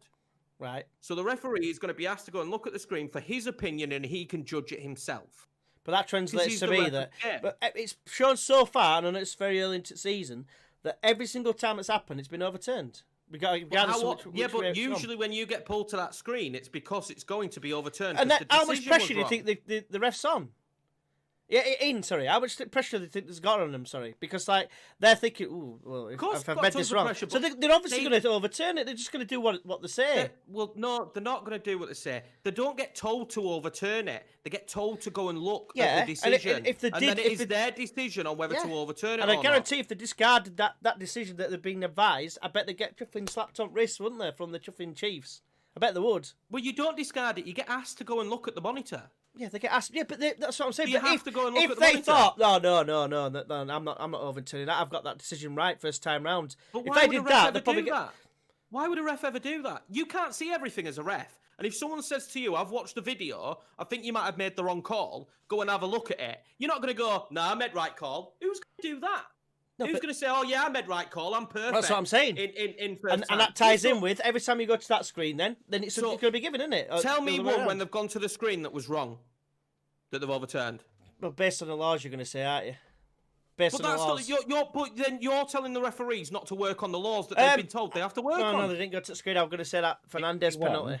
Sorry. The only one is Aaron Connolly. where it was a penalty. He gave the penalty. And I can see your point of view where if he goes over and he goes, well, no, that is still a penalty. He gets another chance to look at it. He can say, well, I've given the penalty. I still think it is. But the problem is on that one then we're doing it down to opinion because we don't think it was a penalty, but there are people that we think it's a penalty, but there are people that don't think it's a penalty. So that one is a 50-50. Yeah. I think and that is a 50-50 decision. The only thing that was kind of strange, and they brought it up in the BT commentary when it was happening, is they can hear what VAR are saying to the referee. Yeah. And the people in the room, wherever it is, can't remember where it is near Gatwick, they're not allowed to give any sort of opinion. They just say, no, they say go look at it and that's it. But on the Connolly one, they gave their opinion.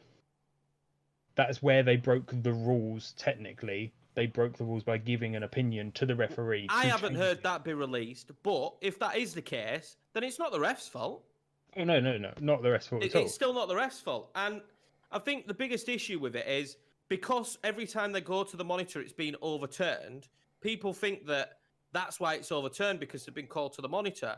But let's be honest, if you're being called to the monitor, the chances are it's because you got the decision wrong. That's why you've been asked to look at it. We slaughter them, they change stuff. They change stuff, we slaughter what they change. And the problem is it's just going to be a circle that just keeps going on and on and on. Because now we're slaughtering them for this decision, and then we'll go back to common sense, and then we won't like that one referee gave it, and then another one went, I don't think that's a penalty. So this is the problem. You either have it reffed how we liked it before with common sense, and you're going to have dramatic moments, or you have it with VAR where it's black and white, and it is or it isn't, and that needs to be the line drawn under it, and you just get used to it. How often do you see, G likened it to tennis? You don't see a tennis player argue with the umpire because he doesn't agree with the decision.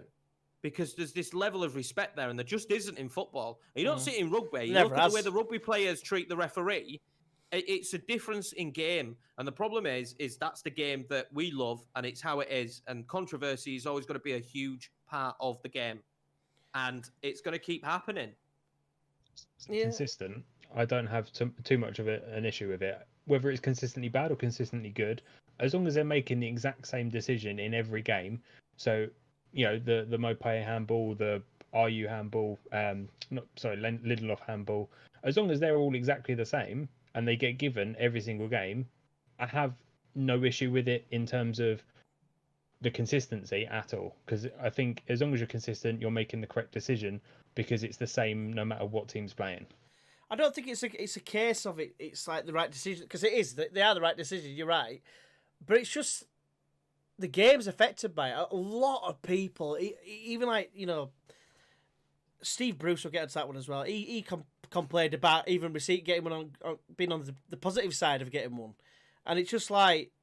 Even he said it's complain about. No, he's saying it's spoiling the game. He's saying because at the end of the day, it's never seen. He said we got lucky. He said it's not. It's never seen a penalty. Obviously, we'll come on to it shortly. But he said, but just because of the rules of the game, that's where it is. But everyone's crying out to change the laws of the game, which I believe is the next meeting. Apparently, is in March. So we'll have to wait and see if anything happens. But I think, like you said, we're gonna have week upon week of controversial VAR decisions on this podcast anyway. But Jota's just scored a scream pie, is he? But yeah, let's go for Liverpool. In terms of the actual game itself, though, Palace and Everton, I know Rodriguez played an absolutely exquisite pass, didn't he? To set up like the first goal, I think it was. It was brilliant. Calvert-Lewin again. The ball into Calvert-Lewin was perfect, and I think we're going to be talking about Everton a lot this season and how well they do. And you're going to talk about Calvert-Lewin a lot because I think he's going to score a lot of goals this season. And I think Everton fans will be happy with that. I mean, when you look at the game, it was a really good game, to be fair, by two really informed teams. And It was exciting to watch. It was one of the games where I was like, this is exciting because I've really rated how Palace have started the season. And I was intrigued to see if they'd be able to stop the star power going forward for Everton. Yeah, and it was a great game. I mean, 2-1. There weren't as many goals as you want, but there was a lot of opportunities. Richarlison, Calvert-Lewin, and Rodriguez just look like they're going to have the run of whatever they want this season, and it's going to work 9 times out of 10. I think the big challenge now is when we see Everton play a top 4 side, a top 6 size. Yeah, but Crystal Palace on the other side, different day, could have been a different result. I think they're going to have a good season. We tipped them if they lose Zaha to go down. It looks now, obviously, they're going to keep Zaha because no one's going to pay that price tag for him. They've strengthened. They look good. I think Palace could have a pretty decent season. Be a dark horse for creeping into that top 10, if I'm being honest with you. They could be a dark horse for a very good finish this season. But yeah, I mean, it was a good game. And more of what we expected from Everton. And probably Palace will come away from it feeling a little bit frustrated that they didn't get it. And obviously, you know, no one likes the penalty decision, but Palace got one last week, got one against them this week. I won't say too much nice things about Crystal Palace for rivalry reasons, but they have started the season well. The thing that I found really interesting is Everton always make signings that you think are going to push them to the next level, and they always end up 10 games in, bottom 3, change of manager, and they climb their way back up sort of after the first few games of the season. For the first time, they've actually made signings and they're doing what they're supposed to do, and they're playing well and they're winning. And you know, they may not play well and they may get wins, but they're not playing badly and just getting stuffed every week, which is normally what happens with Everton. They are actually finding some sort of consistency with their new signings. Well, you touched on it before, didn't you, about Ancelotti? Yeah, I'd say that one with Everton every time. That you're right to a degree in that in past seasons, but I've never been completely sold on who they've signed. Like when they signed Iwobi, for me, he was an Arsenal reject. I weren't apart from Digne, I've never been, they've made unbelievable signings. You do always expect them to do better, I think, because of previous with Moyes and whatnot. And especially when Silva first went in there, he did all right.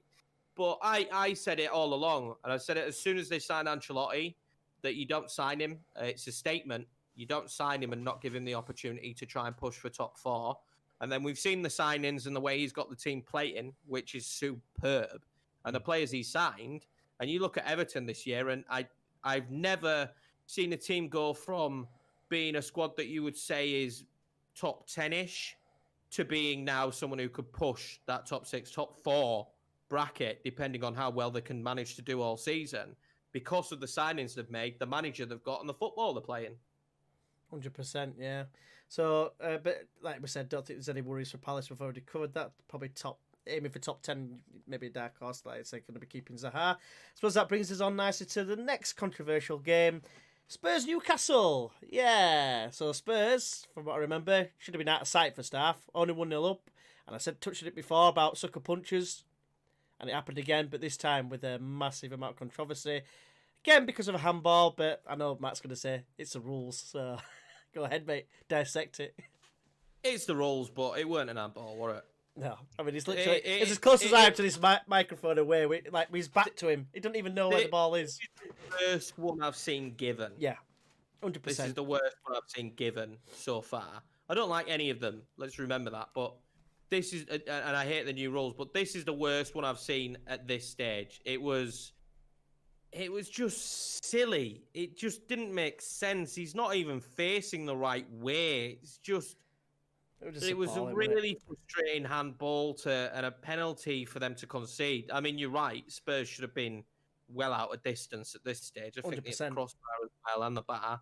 They should have been completely out home and dry, really. But in reality, unfortunately, this is the result that they've ended up with. It's a draw. I think from the Spurs we saw at the first game of the season to the Spurs we saw against Newcastle, there is a massive improvement, and it gives me a bit of confidence. But they need to sign some players still. I think they still need to sign a centre-back. And I'd like to see them sign another forward-thinking player. Sometimes when it just doesn't all click together, I think they need someone, but they'll be all right. And Newcastle will, Steve Bruce was fantastic at the end, and I completely agree with it. And more managers that come out and say that, then the rule might be changed. But, yeah, I mean, I'm sure they were all told the rule before the start of the season and probably had the opportunity there to voice their opinions. And I haven't heard that there was many rumblings about the new rules, to be honest with you. I suppose it's different when you see them actually being enforced. And I don't know how much the managers actually care about these rule meetings, being honest. It might even be a representative that shows up for it. But I think at the end of the day, it's happened now. Spurs have dropped points, which they won't want to do. And I'm not expecting out better than top 6 for Spurs, to be honest with you. I need to see something different from them. I need to see what Gareth Bale can do for them. I admit this should have been a win, but I'm still not convinced that they're going to be a top 4 team yet. Just really not convinced. I don't think they've got enough. And I don't know what it is that they're really, really missing, because you look at the team on paper and think, this is a fantastic team. But just sometimes they just don't have enough cutting edge. And people slate Harry Kane a lot. And these kind of games, maybe he should be getting the second goal. Maybe he should be pushing the team forward a bit. Maybe I'm being a bit hard on him, because really, in reality, they've drawn to a really terrible decision. But you could argue that they shouldn't have mattered what that decision was, because they should have been pretty far clear at that stage. Yeah, well, your thoughts on it, Flicky? I definitely agree that they need a signing, if not two. If Bale hits the ground running, then it changes things slightly. But there's still, Bale comes in, changes things, sets up a few goals, scores a few goals, helps Harry Kane, Moira even, and Son and people like that. And they all start chipping in with goals. They'll definitely do well. But they still, as you say, I can't put my finger on it, but they need something. At the big end of the last season, sort of going into this season, I was wondering if they were going to replace Lloris. He made a few mistakes. He was injured for a lot of last season, so you can't put it all down to him. Gazaniga came in and he made mistakes as well. But maybe goalkeeper, centre back, they could probably get somebody in at least to learn off of Alderweireld and people like that, and can just give them something else. But Bale, if he hits the ground running, will definitely help them in a creative going forward sense. I think I touched it last week, I think it was. I know that they scored quite a few goals, but they all came from Kane setting up Son. And obviously Son went off at half-time as well, which might have hindered them into the second half. But I still think... He you was just the touched liveliest player for them. Oh, of course he will, yeah. He regularly is, in my opinion. But I just think that in the creative side of things, you need more than one person. You don't want it just to be Harry Kane. Like you just said there, Gareth Bale might be that person. But for my remembering what it was like before, and obviously Real Madrid, it's different style of play over there and whatever. I always remember being a bit of like a flying winger that came inside and scored goals. Not really the sort that created a lot of goals, but I could be wrong. Maybe he's adapted his game. We obviously hadn't seen him properly for a couple of years. I feel like Bale's well-rounded in that respect, though. Yeah, I think he's really, because he can score from set pieces for you, from a dead ball situation. He's not got a bad cross on him. Like you say, he's not going to be playing the same. I imagine he plays more like James for Tottenham than he does than he does the old Bale, because you're not going to get the old Bale. The big problem is the question mark over him, isn't it? Yeah. We need to see him what play. Bale turn him up. Yeah, what Bale's turning up. He's injured for a little brief while, I think for at least another month. Right. So it's what Bale are they going to get? And like you say, he could share the load, but if Kane and Son aren't ticking, there's no one else. Well, more occasionally pops up, doesn't he? They used to have, players that would help as well. Eriksen always used to be one of them. Obviously, he's drifted off over time. And Dele Alli was a massive one as well that used to chip in with Harry Kane and make things happen. But I just think there's too much reliance on Son and Kane. And although both of them are absolutely brilliant, you can't expect them to do it in every single game. And I think sometimes in a game like this, you just need someone in there that's going to pick you up that extra goal that you need to just take you clear. And what about Dele Alli? Do you think his days are numbered at Spurs, or do you think he's doing it playing it a bit tactically with him? Mourinho says he's staying, doesn't he? That's what I mean. Do you think he's just trying to teach him a bit of a lesson, maybe? I don't see how he goes. I don't see who signs him. So I've said he'll still be there because I don't see who signs him. Not even anywhere on loan. I don't think he's got that much. Yeah, but it's Dele Alli, which is the problem. Is the name Dele Alli? Where's he going to go on loan? I don't know. I mean, there'd be some teams. Players get picked up anyway, don't get me wrong. There'd be smaller teams that would jump to have him. There would be tons of smaller teams that would jump to have him. But I don't think for one second that Dele Alli would go to them. Couldn't say like a move abroad then, no? Who to though? I don't know. I'm thinking like people like have said PSG like and small, Real I know Madrid. it's not the same, but like you You got Smalling who went to Roma. Who else went to Roma? Yeah, but this is the problem, right? They're great examples, but they're not Dele Alli. And yeah, that's but the his stock's no longer up here. It's slightly down because No, he's not doing but as it's well. where Dele Alli thinks his stock is. Yeah, This is the problem. So Dele Alli isn't going to go to a mid-table side. I just can't see him going to a mid-table side. And don't get me wrong, I think there'd be plenty that would have him as long as Tottenham played the majority of wages there for him. I think there'd be plenty of teams that would have him and give him an opportunity. But I think the people have said PSG and Real Madrid and Borussia Dortmund. I think you're laughing. I don't think he gets in any of those teams on a bad day. So I really don't know where he goes, and that's what makes me think that he'll stay at Spurs. And I think Mourinho knows he's not going to be easy to shift. Big wage, stock is not high on him at the moment. Really not high on him. The documentary didn't make him look good, made him look lazy, and made him look like I likened him to the new Adelta app. It makes him look like he's egotistical and he doesn't give enough of a shit. He thinks he can just walk on the pitch and he's going to be great. And he hasn't been for several seasons now. And I just think at his age, you can't train that out of him. Unfortunately, you can't train that out of him. Not even Redknapp would be able to train that out of him. And I think his days for me, I don't think he's a big player anymore, and I don't think he ever will be. You don't think Bielsa will be able to train it out of him?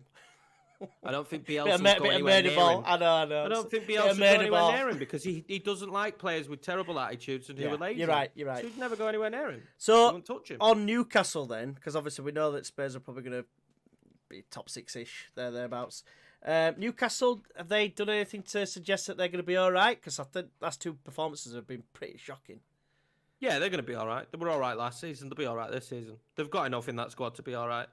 I think if we look, Steve Bruce came under a bit of flack last year, early doors as well. Like, Newcastle haven't played the world's easiest games. And I think they'll be fine. He needs to get better performances out of the players. But after watching them in the first game of the season, you thought they'd do well. If that Newcastle turns up for the majority of the games, especially against smaller teams, they'll be absolutely fine. I saw you were shaking your head at one point there, Flicky. What I said, do you think they'll be all right? It's a tough one because they did look good against West Ham, but then you've got to take into account West Ham's sort of playing level. So, and we're going to come on to that soon. I was going to say, coming into that's changed now as well. But judging it off of the first game of the season, I would have said no. I would have said they'd be all right. And then when they played against us, they looked terrible, like seriously bad. And I couldn't see, like, they didn't even have a shot until... But do you not think that they match up badly against you and your style of football? Because I think they did. Yeah, I think it was. I think tactically we got it completely right against them and they didn't get it right at all. No. Whether they've got the players to get it right to combat that, I don't know. But I think they'll be all right. But they definitely... I mean, as you say, last season they started slowly. I think they're just a slow burner. They will end the season. They used to start slow under Benitez as well. Yeah. And then they'd go on a run at one point, and you'd be like, "Oh, all right, Newcastle are good." Yeah, they'll be all right. They'll stay up. Yeah, it's an interesting one, isn't it? Like you said, because you never know which Newcastle's going to turn up. Sometimes they bring everything to the table and they're brilliant, and then other times they just get turned over like with ease. But I think they've probably got enough about them just to stay out of trouble. Especially, I think there's a couple of teams that are probably going to be far worse than them this season. Well, they're good enough. They'll be good enough, like you said there, against the teams that aren't that good, and that will be the key for them. And you got Jamal Lewis. Let's see how he settles in. You got Ryan Fraser, who hasn't played that many minutes yet. You got Callum Wilson comes into the team. You still got Almer on there. Like they've got St. Maximin, although I think he's injured at the moment. They've got game changers in their team. And when you look at it, you would say that they will probably have, no Newcastle fans would have preferred better, but they'll probably have a similar season to last season, if not a touch better, depending on teams around them. We'll move on now to a game that is important to me and Matt more than Flicky. But yeah, Sheffield United, it's the first Yorkshire derby in the Premier League for 19 years. And fortunately for us, we come out on top. 1-0, late winner from Hat-Trick Bamford. Yes, that's how it's pronounced. And it was a good game despite only being 1-0. I thought it was pretty end-to-end, some top saves from both keepers. What were your thoughts on it? Yeah, it was a really good tactical battle. And I think that's what probably is most enjoyable from a neutral standpoint, because it was extremely even. Two teams that played the way they like to play and stuck to the guns. You know, some great saves on our end, but some good saves on their end as well. Ramsdale did well. I think probably, and this is the weirdest thing because everyone seems to not rate him and hate him, Patrick Bamford was the difference in that game. 100% in my opinion, they couldn't deal with his aerial threat. And we saw a couple of times that he had an opportunity and didn't quite manage to get it in. And in the end, it was a header off his nose that found the back of the net. But it was the threat from him, for me, all game, that was causing them a lot of problems in the box. I don't think Ampadu dealt with him very well. And he seemed to find a lot of space in the box. And I think that was probably what gave Leeds the edge a little bit. But besides that, it was an extremely even game and enjoyable to watch a little bit, but frustrating at times as well. You know, for us as Leeds fans, we saw marked improvements from players. You know, Rodrigo played really well, and people might make stuff of him coming off, but Bielsa even came out at the end and said he should have taken Bamford off. He only kept him on because of his aerial threat at corners. And I thought we played extremely well. I feel like we're still missing that player. We've got to remember Llorente we just signed. He didn't play that game. We're still struggling for me at left back, but I was actually impressed with Dallas. When I went back and rewatched the game, I was really impressed with his workforce, and he was really hard for them to mark, like really fucking hard for them to mark. Again, Phillips, he wasn't great for me, but if he can have games where he's more quiet and we still manage to pick up the points, I can't complain much, to be honest with you. I thought it was a solid performance for both teams. I still don't think Sheffield United are going to struggle this year. As much as people see a loss, the way they played, it's going to click for them at some point. It really is, because on another day, they could have scored a couple. And it will click for them at some point. I just don't know when it is, and I'm glad it weren't this weekend. But yeah, it is what it is. 1-0, another good 3 points for us. Yeah, I mean, Melia, he had a he had the best game I've seen him have for us. Two absolutely unbelievable saves. That first one where it's come across, McGoldrick's just flicked it on, and Lundstrom's coming at back post. I went, it's a goal, and all of a sudden I just saw the ball go wide at post. I'm like, how the freaking hell's he saved that? And it's just like, it's one of those moments where, you know, when stuff like that happens, you think, is it going to be our day, sort of thing. But then Ramsdale, other end, we're having just as good a performance. I mean, probably slightly not as impressive saves, but they were still impressive all the same. I mean, Dallas had like a little bit of a move where he had like a 1-2 and outside it it. Good because that was dipping as well. It was dipping, going top corner, plucked it out at top corner. So, and you're thinking maybe it's going to be a 0-0, is this? And then, like you say, Bamford just pops up. Brilliant cross from Jack Harrison, who sadly is going to be missing the next game, I believe, because his parent club is Man City. So I think he's going to be a massive loss. It'll be interesting to see how we line up. As you mentioned, I think we're still lacking something in the middle. We can't rely on Pablo Hernandez because obviously at this moment in time he's injured, but he's 35. We can't be relying on him all the time. It's like Brighton relying on Glenn Murray, like what they used to do.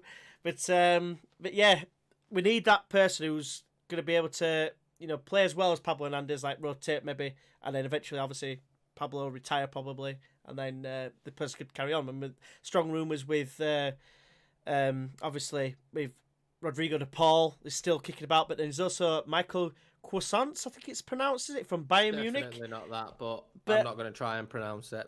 No. But I don't see him. For me, he's more of a CM. He's more of That's a what I was player thinking. like where Click and whatnot is. For me, he's not the Creative. attacking. Hey, if we get both of them, I'm not complaining. Well, Bielsa did say we're going to be looking to get one or two more faces in, hopefully. I think Cantwell could be. Do you think that one's got legs? I think it has got legs. I think Cantwell could be good for us.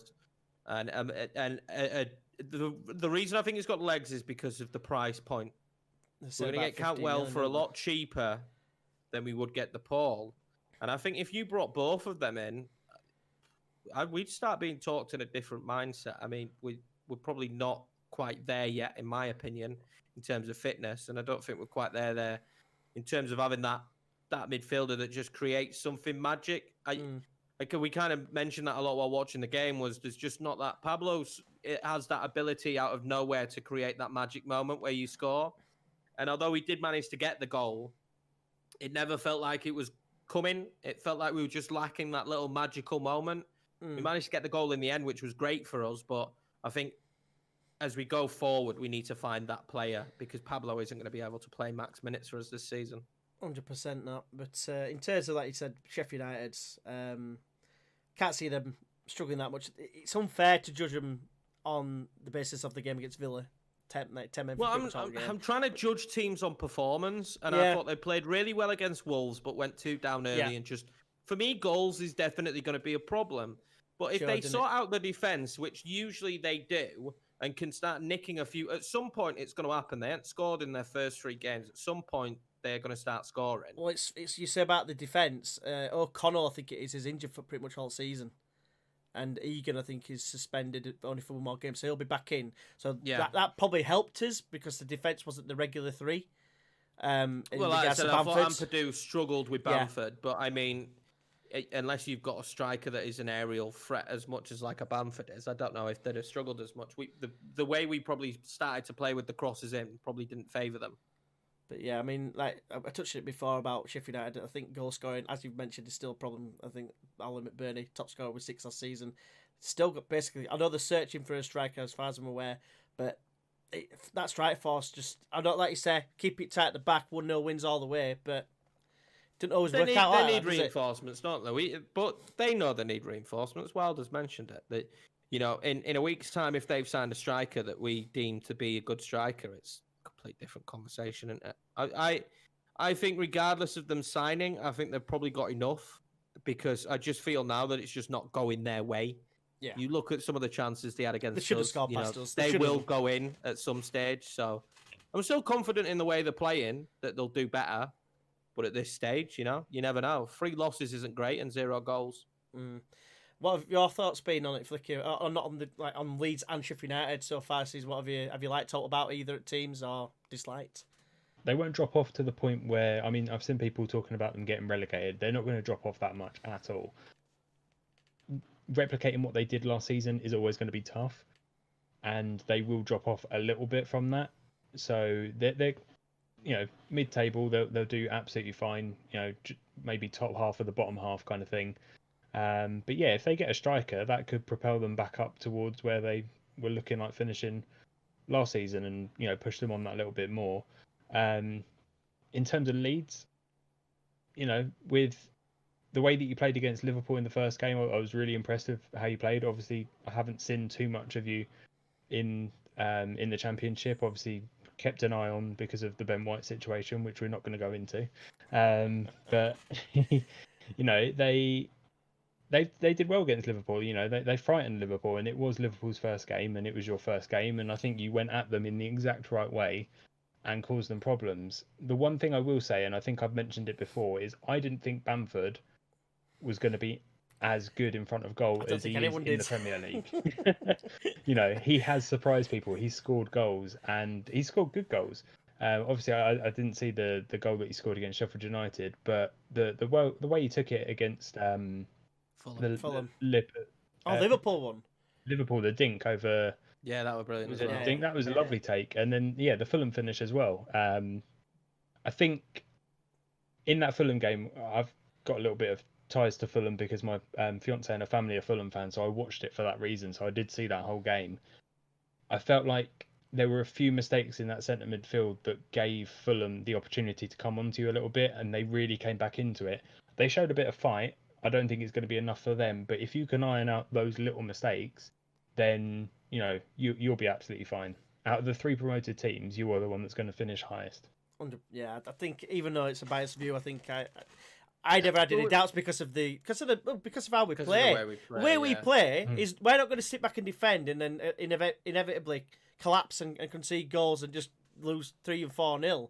We're going to try like you saw against Liverpool, 1-0 down, came straight back at them. We're always going to attack, which can be his downfall. We always struggled against teams that clammed up. And there's not going to be that many teams that climb up in this division. I can imagine our game against Brighton will be, it'll be an exciting game. It'll be a really good game because it's kind of like in terms of the passing and a possession-based game and whatever. You do play kind of similar, like quite expansive as well in that regard. So I can see that would have been a really good game. But like Matt said about like Sheffield United, that were completely a tactical battle. and it's good that both teams stuck to the guns Well, tactically. we won scrappy, Yeah. which is what you want to do, because the problem is with a team like Sheffield United, is one, they play two up top, so we changed formation, which is fine, it worked. And then you've also got the situation that they are well organised, and teams like Palace and Sheffield United and Burnley, any team that tries to play well organised and doesn't come at us, we're going to struggle more against, because there's not going to be as much space, which will frustrate us. On the Fulham game, I think we talked about on the podcast, I was bitterly depressed with the way the midfield played at stages in the game, and some of the choices that were being made. And Calvin Phillips, really, I went off on. He won a lot of balls and then just lost it straight. He won them and then lost it straight away. So our pressure. whole routine is to win and counter and move the ball and pass it. But he was taking it and trying to run with it, and it just didn't work for him. It's not what we expect from him. It's not his game, really, is it? No, we pressed him. He wins the ball back and he spreads the ball wide. And I felt like he didn't do that in that game, and I don't know why. And he didn't do it really in the Sheffield game either. No. And that needs to improve from us. And like you say with the midfield, and the midfield, our team works when everyone ticks and plays hard together, and we all press as a unit and we move as a unit. And if one person is off the pace, then we struggle.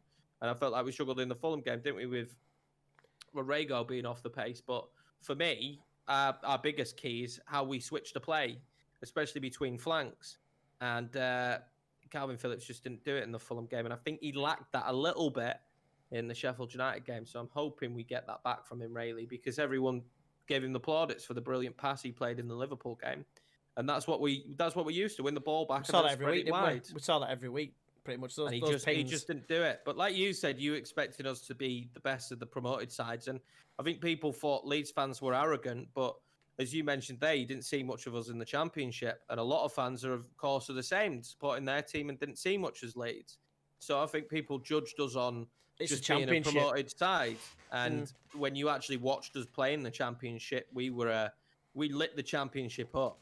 There's so many positives said about Leeds in that Championship 2 seasons that Bielsa were there, and the way we played, that we knew going up that we were going to go at teams, attack them, and it would work against quite a high amount of teams in this league, which we'd be safe with. And we didn't expect the signings we've made, though. No. I have been impressed with the amount of business we've done. People have always said we've only got 50, 60 million to spend, which I've always said, you're absolutely chatting crap, because we've got a rich owner. We do have a rich owner, whether people don't seem to realise that or not. But and we're a big club, sponsorship-wise and revenue-wise. I know people don't, you're not a big club anymore, but we do attract good sponsorship and good revenue. So hopefully the fans will be back soon. Last thing I'll say about this is I think the game against Man City is going to be a high-scoring game again. I can't see that being a drab 0-0, not at all. So we'll move on to go to Burnley Southampton first. It was a 1-0 win. Danny Ings, I believe, got the goal. From what I could see, Burnley just couldn't get really going in an attacking sense. How did you guys see it? It was the most boring Premiership game maybe I've seen this season. Danny Ings scored early doors. Southampton worked really hard, and you probably got to against Burnley. They're quite well organised, and they caught them cold a little bit early in the game. Danny Ings pops up, scores a goal. To be honest with you, I watched it, but there wasn't masses to touch on. I think there was a controversial decision with a Chris Wood goal, from what I remember, that potentially should have been given. I think the offside, they gave the offside before he got to carry on play, which they're not supposed to do. They're supposed to allow play to run on. So that was a bit strange. I mean, I don't think the referee blew for it, but I'm sure the lines. I'm trying to remember. I'm sure the linesman flagged that, so Wood stopped when he was clean through or something like that. But yeah, I mean, again, Burnley have started slow, and they have started slow before. I do expect them to be well organised. I think he'll probably want some business to be done still. I mean, I don't know who they've signed apart from Dale Stevens from yourselves at Brighton. I'm not sure they've signed anyone else. I don't know of anyone. But again, I expect Southampton to have a good season as well, and it's good for Danny Ings to keep popping up and scoring goals, because he's my captain on the fantasy league. Why would you choose him of all people? Because of his goals. Yeah, but he's not going to score against absolutely everyone, is he? He's not like. But he scores against the majority of people. Did you see where he ended up in the goal scoring charts last season? Fair enough, yeah. I'll let you have that one. But anyway, yeah. So in terms of, well, you've just basically. What are your thoughts on it, Flicky? Sorry, yeah. I mean, as long as Southampton can keep Danny Ings, because I know Tottenham are interested. Not personally, I know that, but it's rumoured that they're interested. If they can keep him, and he keeps. I mean, he's always going to score, as we've sort of said there. He is a proven goal scorer. If they keep him, then absolutely fine, because he will always get them goals. With Burnley, they've got a good player in Dale Stephens. I'll say that, despite what 90% of the Brighton fan base will say, he probably was one of our best midfielders for the last 2 years, and he will certainly help them transition from that defence to attack. Very, very good passer of the ball.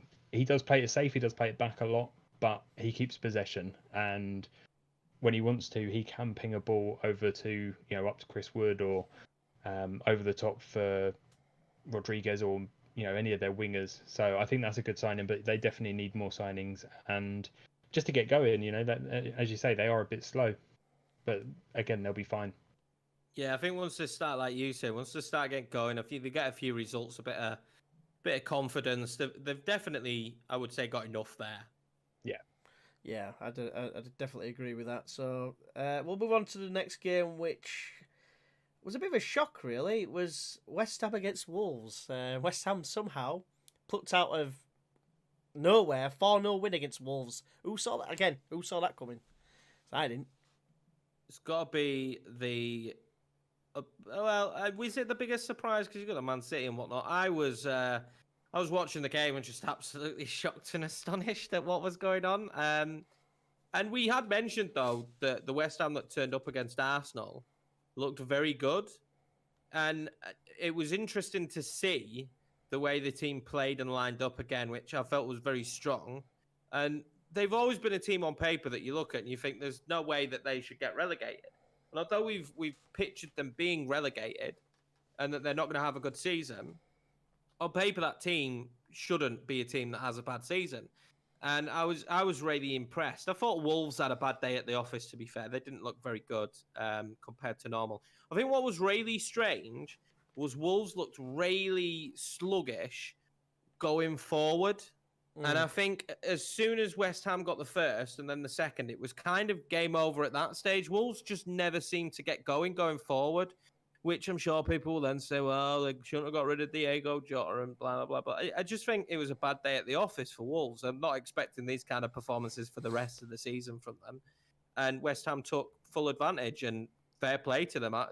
They were really good on the counter with West Ham, and they're dangerous going forward, to be fair. Souček is an absolute man-mountain at any set-piece situation. And Antonio's going to always cause you problems. I liken Antonio a little bit to an Adama Traore. He's strong, he's quick, he's always going to cause you problems if he gets a through ball. And Gerard Bowen had a brilliant game, really good game, which they need at West Ham. We haven't seen that really at West Ham, in my opinion, from him, and I was really impressed with how he performed. It was just a great team performance from West Ham, and it clearly happened because Moyes weren't there. Do you not think in the build-up to the first goal, I saw there was like a coming together with Antonio, and I don't know who it was that was down, but I was under the impression that maybe he hurt his head, and should play have been stopped maybe for a head injury before Bowen went through and scored? No, I didn't see because it got stopped and he let them take the free kick. Well, so he took a quick one, didn't he? But if it were a head injury, that's what I mean. It should have. But I didn't see it as a head injury. Right, fair enough. I just saw his foot go over his head, back of his head or something, and I thought, oh, maybe he's. I didn't. When I was watching it, I didn't think, oh, he's down with a head injury. Right. I mean, I could rewatch it and maybe say differently, but I thought when the free kick was taken quickly, which was very smart, and it was just a numbers advantage situation, and Bowen just doing very, very well. I didn't noticeably see it being a head injury, and I think even after the goal went in, I didn't really see any signs that there was. Well, no one were complaining. That's the one thing I will say. But just when it came together, I thought it looks like he's like fallen and landed on his head with his foot, and I thought maybe they might have pulled that back. I think maybe the problem is like we say there. I didn't see it as a head injury at the time, so maybe the ref didn't either. Yeah, fair enough then. What did you think, Flicky, mate? Again, we kind of touched on it then. It was very good, sort of quick thinking to take it quickly. But when I saw it, I haven't seen sort of the highlights of it or replays or anything, but when I saw it the first time, I didn't think it was anything too sort of serious that would warrant stopping them from taking the free kick quickly. I think it was a good good move to get it going again quickly. Yeah, I mean, it was obviously Bowen had a great game, didn't he? I think he nearly got a hat trick as well. I think there was a block that I can't remember. It was a block. I thought it was Says. I can't remember how he pronounced it, but yeah, he blocked it and stopped him from getting a hat trick. But to say, he obviously moved in January last year from Hull, obviously sealing Hull's fate, but yeah, they ended up. It's taken him a little while to get going, I guess, really, at West Ham. But hopefully he can kick on because he's a player that I liked when he were at Hull. I'd have taken him at Leeds all day long. He's a goal scoring like wide player, isn't he? And it's what it's sort of player that you need. Who, if your striker's out on form, let him get some goals as well to help you out. A bit like what Son does for Spurs. Say, it's a great support wide striker if you like, but. Yeah, it'd be interesting to see if they could keep it up. Obviously, we all tipped them to struggle. Like I think I had them as 16th or something like that to finish there, just purely for the fact that Moyes is there. But one last thing I'll say before we move on to the next game is, on the fourth goal Haller scored, did anyone see his reaction? He looked pissed off, didn't he? Yeah, what's that all about? He scored a goal, mate. Celebrate. Well, he's probably unhappy at his situation, isn't he? He's at West Ham. He's not the starting striker. He was... a huge signing for them, coming from a team where he was playing week in, week out and touted as such a great striker at Frankfurt. He's come to West Ham and it's the manager that signed him's gone. The new manager that's come in doesn't really use him, apart from coming off the subs bench. Can't remember the last time he started. And I can see his frustration. He's not happy there, and he's probably not happy there from not much fault of his own. In the sense that he's not playing for the manager he thought he would be. He's not playing now because the system that Moyes plays, we've already said, suits different players to what they've got. I mean, he's a very good, strong striker who will score you that kind of goal, but he can't do what Antonio does. So it's the trade-off of Antonio is going to cause a pure destruction running in behind, and he's still strong and can still score with his head. Or a taller striker like Haller, who would probably be best suited in a system with two strikers. And I think he played beside the Luka Jovic the season that he played extremely well for Frankfurt. Yeah. So that, for me, would be the issue. I just don't think he's happy there. And I hope for his sake he gets a move. And I don't think it hurts West Ham because I don't think they're going to use him much. I think Antonio's always going to be Moyes' number one. There's one thing that's interesting is, I've never seen Moyes as someone who's a horrendous manager, just someone who's been left by Father Time and the way football's gone. And that does happen. That's why we're seeing Mourinho change the style of football he plays now. But I think in this situation, if he can keep them well organised and play to the strengths of what football he likes, and that's why we're seeing the personnel that we are, it seemed like everyone on that pitch had bought into it. I thought Fornals had a brilliant game as well.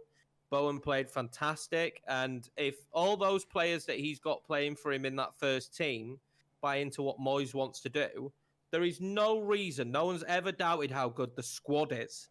There is no reason why they don't do well this year, but it's one game, it's one result, although they did play very well against Arsenal.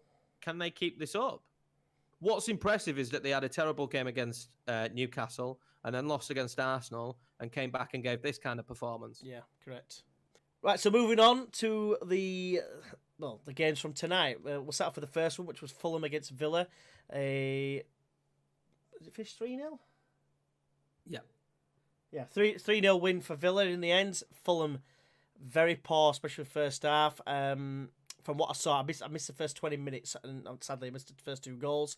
But from what I saw afterwards, I thought Fulham were very, very poor, and for me, the most likely to go down out of everyone in the league, in my opinion. Based on the start, I know it's only 3 games. We'll have to wait and see. But what were your thoughts on it? So yeah, I mean, I've watched a couple of Fulham games this season due to my fiance family supporting them. So I've been tracking them a little bit closer than I normally would. And they showed I mentioned it earlier. They showed a bit of fight against you guys in that game, but then today, they didn't turn up, did they? And I think, unfortunately for them, unless they can sign 1 or 2 players without breaking their budget, it's going to be more of the same throughout the season. They are going to struggle. They will have good games. They will pick up points. They're not going to be, they're not going to finish on like Derby kind of points and set any records. But they're also probably not going to stay up. And it did make Aston Villa look good, and I think they're going to struggle as well. Yeah, for me, you hit nail on the head there, because I said it like off camera before. I said that Villa, for me, are poor, and they were made to look very, very good. And I'm pretty sure Matt's going to talk about how good Grealish was in this game as well. It's an interesting one, isn't it? Because I think Fulham's back line has just been so naive. They're not even close to Premiership quality. And I like Kenny Tete, and I think he does give them something else on that right-hand side. I think he's a decent crosser of the ball as well. But what's weird for me is in this game, I didn't even think they were good going forward. Mitrovic must have had at least half a dozen headers that I don't even think he got one on target, which just seems a madness, really, when you think about Mitrovic going forward, that he had these opportunities and didn't get them on target. It was a game that I thought would be fairly even going into it and watching it, especially after Fulham's performance against Leeds. Although we have touched on, I felt like we helped them in the sense that we kept giving the ball away sloppily. But I was impressed with them going forward. I thought they were fairly clinical. And they weren't tonight. And defensively, just like against Leeds, they were absolutely awful. I mean, the defence were a joke, an absolute joke. And it's difficult when someone plays so badly then to pick apart, or to think that the opposition that played against them were made to look. I thought Grealish looked very good. I thought McGinn looked very good. Yeah, and Hurahan looked very good. And we had the same situation again, that the midfield looked fantastic. The defence looked very solid. But I still think they're going to struggle for goals. I think, Fulham are probably going to be a team that do ship a lot of goals this season. And it just worries me that they're not going to bang the goals in. I don't know what Ollie Watkins will do at this level. For me, he was always a winger. I don't know if he's an out-and-out striker, but that midfield at Villa, it really is fantastic. McGinn is so underrated and he's a great player. For all Grealish's haters and sins, he is still someone who can create something. I think he created the first goal. That for me is Villa will. The more and more I watch Villa, the more and more I think they'll be okay. But I need to see them come up against teams on their day. I felt like the Sheffield United one was frustrating because it was never a red card, in my opinion. And then this one tonight, you can't really judge too much because of the Fulham team, the way they came about, the way they performed wasn't very good. In my opinion, I thought Fulham were really lackluster, especially at the back. And I feel for it because I quite like Scott Parker, but I could see them finishing bottom if they don't strengthen. And there's been some bright sparks like Anguissa, who's come back into this team and been a bright spark. But I've got this issue where I think unless Mitrovic is good, they don't have a striker for me. Because I'm not sold on Cabano. I'm not sold on De Cordova-Reid. I don't think he's a Premiership. He reminds me a lot of Dwight Gale. I hate Dwight Gale, but I don't mind De Cordova-Reid. But he just doesn't strike me as a Premiership striker. And if Mitrovic doesn't find you the goals, I think they're in trouble going forward. As much as Cavallero and Knockout when he's playing, they look good, but I just don't think they've got enough. Not going forward or defensively. Yeah, it's going to be interesting, like I said, last week of the window, I guess, just to see, because it's going to be game changers needed for a lot of these teams, because at the end of the day, like you've just said there, Mitrovic, feed up score, you look past that and think, who's going to get you goals? And in Championship, obviously it's easy to say that because we said it about Leeds, but, Championship quality defenders and stuff, you are going to do better against, aren't you? You're now playing against the elite defenders, as it were, in the Premier League. You're always going to find it tougher. Now, only way you can combat that is with different systems or unique systems like Sheffield United, like us. Bamford's flourishing. No one thought that would happen, but it's like they're still playing the same. I don't know if their style of play is any different to a lot of the other teams. With Fulham, I don't think they anything it's different. That back line, isn't it? I think. Yeah. More than all. Well, it's defense as well, but yeah. If Mitrovic still gets goals. you 15 goals, is that going to be enough to keep you up? That's what I mean. But that's what I'm saying. Who else scores in that team? So I don't know who else gets goals in that team. It worries me. Knockout for me has always been a nearly man. He'll get in a great position and then do something ridiculous. He'll sky it or he'll curl it past the post. He won't find the back of the net. I don't know enough about Cavallero. I know he was decent in the championship. He's good on the ball, but again, not. I would take Dean Garner over Cavallero. So that's an issue right there. And then defensively, you've got Adoy and you've got Hector. Yeah. And Adoy's, I think he's only little. He's about 5'11". I mean, I say little. It's tall. I think Adoy's probably better left or right of defence. Yeah. Or in a free. But I don't. I think Jonas Hector's been made to look pretty stupid so far this season, and Adoy, I think, already has been played at wing back as well once this season. I just don't. The defence just screams at you and makes you think, wow, you really need to. You might get away with that in the championship, but you really need to plug this defence. They need to find someone in there that's going to be solid for them. 100%. And finally, the game that's been played while we've been recording this, Liverpool against Arsenal, finished 3-1 in the end. I've kind of had it on at the same time. You probably might have realised what's been happening a bit more, Matt, but from what I could see, Liverpool just more clinical. Yeah, without a doubt. I mean, Lacazette did score, but missed, in my opinion, a couple of one-on-ones with a goalkeeper. And can't miss those one-on-ones. You just can't. If you clean through a striker of what is supposed to be his quality. Someone said to me the other day, it wasn't the other day, it was about a week ago in a stream, that Lacazette was better than Aubameyang at scoring goals. And I have no idea how you could have that opinion, because for me, Lacazette has been missing for the past few seasons, and he started okay. He scored a couple of goals, but it just showed tonight. He was clean through again, and he can't find the back of the net, and that's what you need. And like you said, Liverpool were more clinical, and Liverpool probably was the better side, but Arsenal can't take any embarrassment from this. I'm going to say, a brilliant performance. They were playing well, they were. It was an open game. It was back and forth, and it's exactly the kind of game of football you'd want. Well done to Jota for getting his first goal for Liverpool as well, They caused a lot of problems, Robertson getting in there and Mane as well. But, at the end of the day, it comes down to Lacazette having two clear-cut chances and not scoring them. And, for all the good that Arsenal did, if you've got a striker who is quote-unquote class, he's got to score them for me. He just does. If you're Arsenal and you want to be a top four side, which I think in the future they will work towards that, he's got to finish those kind of chances. 100%, yeah. It's well let him down. What are your thoughts been on Arsenal this season so far, Flicky? Kind of just going off the back what you're saying there about Lacazette. If he does finish those goals and he does finish those chances and he does get those extra goals that have been lacking, it would transform Arsenal to that next level. It might not put them Champions League level, but it will certainly take them up from where they were.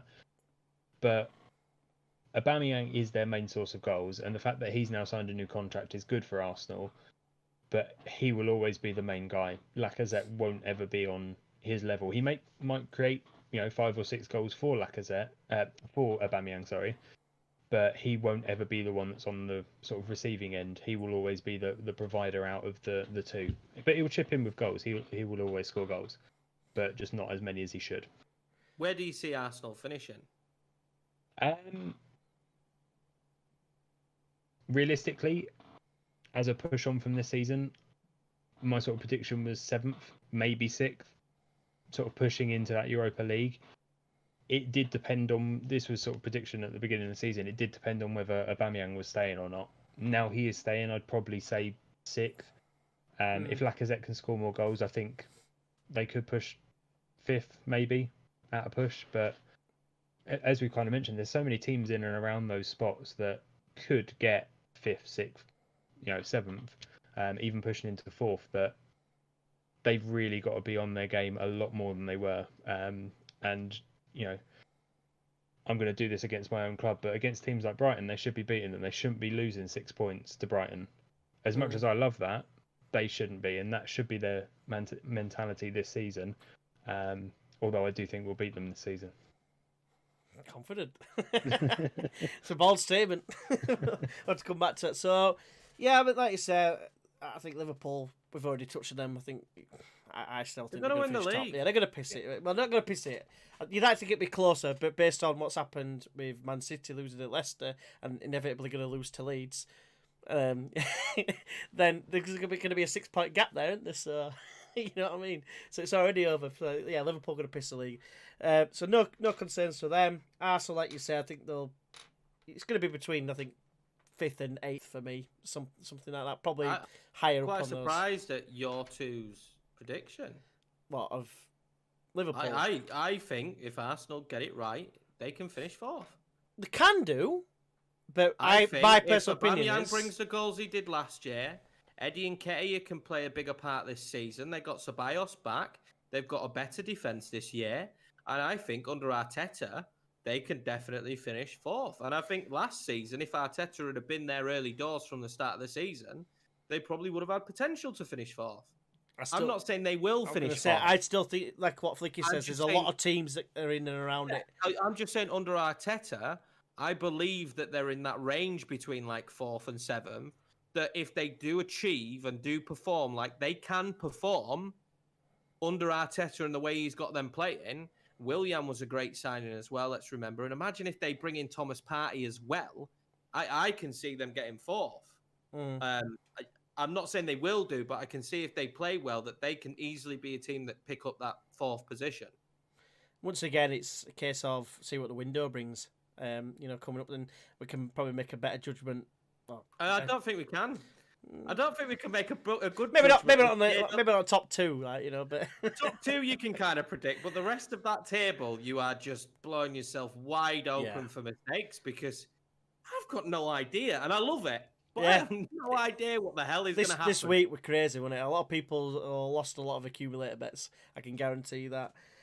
So finally, what we'll do now is, like we have done for the last 2 guests we've had on, we'll be asking Flicky for his predictions for the top 6 and the relegation spots. What do you think we should do first, Matt, this week? Should we do relegation first? Relegation first, yeah. So who do you think's going to finish in the bottom 3? Start with 20th. 20th first. Yeah, 20th first. Bottom first.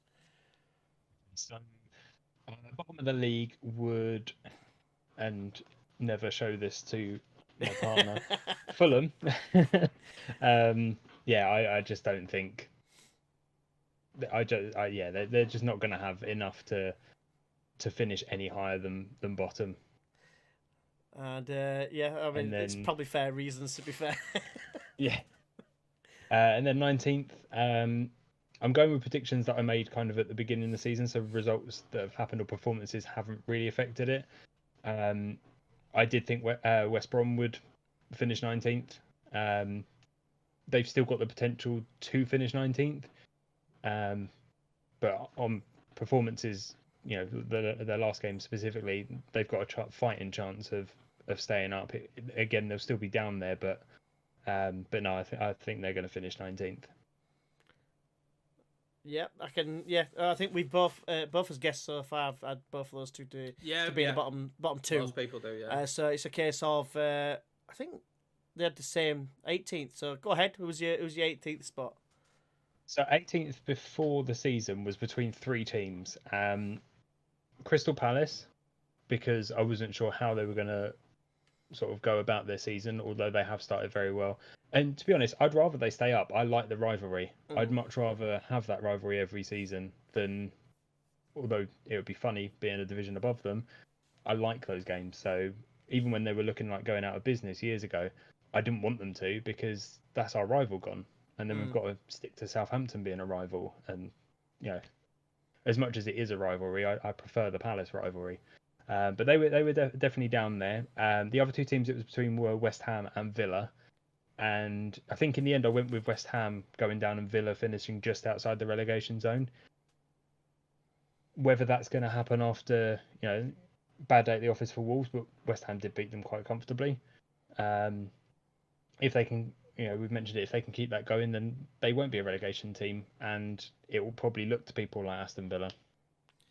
Yeah, I think previous two had said Villa. I think Limo had mentioned West Ham. It was between them two, didn't he? If I remember I rightly. think, yeah, those teams have definitely all been considered that they're most likely going to be down there. First mention of Palace, but I mean, I had them down as Well, finishing bottom. I mentioned Palace in the predictions. You're for based the on same Zaha, reasons. though. Like you say, exactly the same reasons. I said it all pins on whether they keep Zaha or not.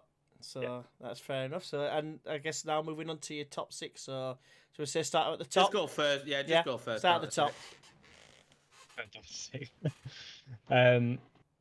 So I'll do first and second anyway. But first, Liverpool. I don't see anyone beating them to the league. With the couple of signings, I mean, Thiago's a good player. Diego Jota obviously scored tonight. He's a great player and will chip in with goals and assists. Second, I would say Man City. Although judging on the start, that could be a surprise because they might not. If they carry on playing badly, but with the quality they have and the amount of sort of money they've spent over the last couple of seasons, they have to have at least a smaller gap between them and Liverpool. In third, it depends because obviously last season Man United finished in third. I don't think they're going to do it again. I would probably say Chelsea, if they can, they haven't played amazing. If they can just take it up that extra couple of gears, then they can push on into that third spot. And I would have Man United finishing fourth. Right, fair. Maybe Leicester. I think Leicester and Man United are interchangeable between fourth and fifth. But again, Leicester depends on whether they can keep their best players fit and whether people like Yuri Tielemans and Maddison can chip in with more goals and just generally push them forward a little bit more. We've mentioned it. Without Vardy, they don't score goals, so they have to keep him fit, and people need to sort of chip in and help with that. How many am I going down to? Is it six? Six, yeah. Six. So if you had Man United fourth, would you have Leicester? Leicester fifth, yeah. Leicester fifth, sorry. And then, sorry, yeah. So Leicester fifth, and then as long as they can keep hold of Jimenez, I'd probably go with Wolves sixth. But again, Everton, the way they've started, they are definitely up there for me for finishing sixth, or Arsenal, or Tottenham. That's what I mean. There's a lot in there. It's so exciting, really, if you think about it. So you're gonna go with? Are you going with Wolves? I'm going with Wolves, yeah. Yeah, because Jimenez will score goals for them. Yeah. I thought the predictions there were good. I was just a bit surprised at the Man United one. I thought, unless they sign someone, I think Man United will slip down table. But is that because of the natural hatred because of us being Leeds fans? No, just watching how they play. I thought they played well. Yeah. Really well last season, and I said they need a striker, and for some strange reason, people don't seem to think they need a striker. They need better defenders. They need people who can convert chances. They play like they did against Brighton. They play like they have the first two games of the season, and they won't even be sniffing top four. And Ollie will be gone by the halfway point, and there'll be this huge transition. And I can see it going that way. There's the next 10 games are going to be huge for Man United. Absolutely huge. And this end of the window is going to be massive for Man United. If they do no business now, right? They do no bit. Ollie coming out and saying he don't need a defender. Have you seen your team? It's like blind leading the blind. He needs another defender, at least another defender. I think teams are starting to surpass him. I genuinely do. I think teams are starting to surpass them. Imagine they play Everton and play like that. Everton will rip them apart defensively. So would Chelsea. So would most teams. They got lucky against Brighton because they played awfully and managed to get a win. That ain't going to happen week in, week out if they keep playing like this. We've seen teams change from how they play after a bad performance. They've had two bad performances now back to back.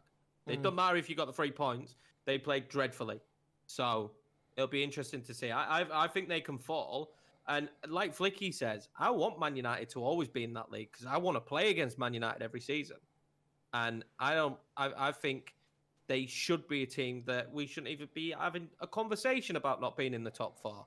But I genuinely think the way I've seen them play so far, if reinforcements don't come, the lynch mob will be out for Ollie before we know it.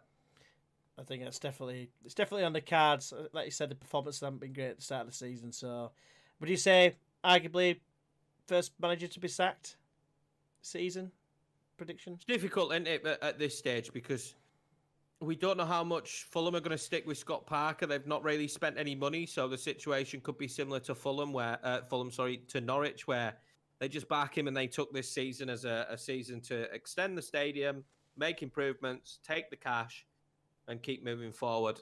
We don't know, do we? We don't know how that situation is going to go, but I don't see them picking up that many points. So you would say he's got to be in the equation, but it depends. Man United could go in free fall like Tottenham did very quickly. And a warning sign is the way they've performed in the first 2 games. And Spurs performed dreadfully at the start of the season. So we'll see. We'll see if they can turn form around and kind of ride the wave of picking up a win, or if they come up against teams and just fall short. Have you got any thoughts on first manager potential sacking, Flicky? Anyone that's kind of come across for me as a potential, and it does depend on how they play, and he has kind of, their team has been mentioned just then. I think there's the biggest chance of Mourinho. You know, if they don't get going and they don't sort it out, and you know they're looking at a bit like Arsenal at the beginning of last season, and they're languishing in 12th, 13th with 10, 15 point gaps between them and where they want to be. I think Daniel Levy will have no problem of just saying goodbye and bringing somebody in. I don't know who somebody would be, but I think that he's got the he would just get rid of him. I'd be very surprised at that, considering the financial climate, if they'd be quite eager to get rid of him, and if it'd be more reluctantly getting rid of him. I can't see that happening. But you never know in football, do you? You never know. Who'd have said after the Champions League final that Poch would be gone? At this stage, Mourinho's been backed a little bit. If they sign another player, a centre-back, if Skriniar comes in and they sign a centre-back, I think we are going to see... we're still seeing an evolution at Tottenham, because we're seeing a turnaround and we're seeing a change. And I think people are aware of that. People aren't expecting Tottenham to reach high heights out of nowhere. But I'd be interested to see that turnaround. And to be honest with you, I think they should be sat on 6 points at this stage. Yeah. And I've been impressed with them improving how they're playing. And like we've all said, the big one's on Bale. But, there's always going to be an argument until Bale's fit that he can say, we're missing this missing link that we haven't had. Be interesting to see, though. 100%. So, I mean, I think I'm leaning towards... I think one of the big managers might go fairly early, but whether it'd be the first manager, I'm not sure. I mean, the teams that are down there, originally I would have said probably someone like Moyes might go, but I think it's difficult because they know they're in a difficult situation. They've been quite open with that, haven't they? Regarding like transfers and stuff like that. So maybe they might try and stick it out with him a bit longer. But I think West Ham... I think if they finish 14th, West Ham's board would actually be pretty I think so with that, because I think this season is to just get through the season. I think for Moyes really to have a fair crack at the whip, they need to move players on and bring in his kind of player. And they've mentioned they're struggling. Well, that's what I mean. It's just because like Moyes, he just seems to be the unlucky guy, doesn't he, that gets all the crap jobs basically. He got Sunderland when they weren't willing to spend any money, and now he's got West Ham when they... It's like he's just onto a loser all the time. It's a bit unfair on him because I don't think, like I think we mentioned before, he's not as bad as what everyone makes out. But it's just I said before when he went to Man United, it's a poison chalice. You're never going to do anything. Following at Fergie's footsteps, whoever we're going to get that job, we're always going to be onto a loser. There's no way that anyone we're going to do anywhere near as good. Look at all the managers that have been there since. Van Gaal went there, didn't really do it for him. Mourinho won trophies and still... They expected someone to come in and do what Fergie did. But exactly. I think they forget that Fergie nearly got sacked before he got good. Exactly. So, but they've given no one any time. Yeah. So, I mean, and they didn't exactly back Moyes, did they? No. Fellaini. So it's he's not been back like some of the others have. But do you know what? I've got a mini soft spot for Moyes just because he's a bit old school and it does feel. I feel a little bit sorry for him because he keeps getting poison chalice after poison chalice. And hey, if the players that he's got in there that are his core group and they play for him like they did against Wolves, West Ham will be absolutely fine. It's just whether they can replicate that week in, week out. But 100%, yeah. But if Bowen goes on a run and Antonio's always going to offer you something, he's always the kind of player that I like him because he's always an effort player. No matter what's going on in that game, it does not matter. He's the kind of player that won't go. He's always going to put in the effort, and I think those kind of players are going to be pivotal for how Moyes plays. 100%. I could argue as well that the first time West Ham had Moyes, they shouldn't have got rid of him. No, they were definitely trying to not. progress. I understand why they kind of did it, but it was the biggest mistake they made. Because they signed a big money manager. Yeah. And he spent a load of cash, and now it's all sat on bench. Yeah. Right, so I suppose that brings us to the end of today's pod. Thank you very much, Flicky, for joining us. Hope you've had a smashing time. Here comes Yorkie with his Yorkie Man mug. So all no problem at all, mate. YorkieManmerch.com. Yeah. The socials will be on the screen now and in the description below. Obviously, don't forget to check out all of us really. But let us know your thoughts on the subjects that we've discussed today. What do you think of all the controversial, penalties and handballs and all that jazz? And obviously don't forget, of course, to like the video, subscribe, and hit that notification bell. And I've been Tenacious G with Yorkie Man, and today the special guest that is Flicky. Thank you very much. Get well soon, Daz.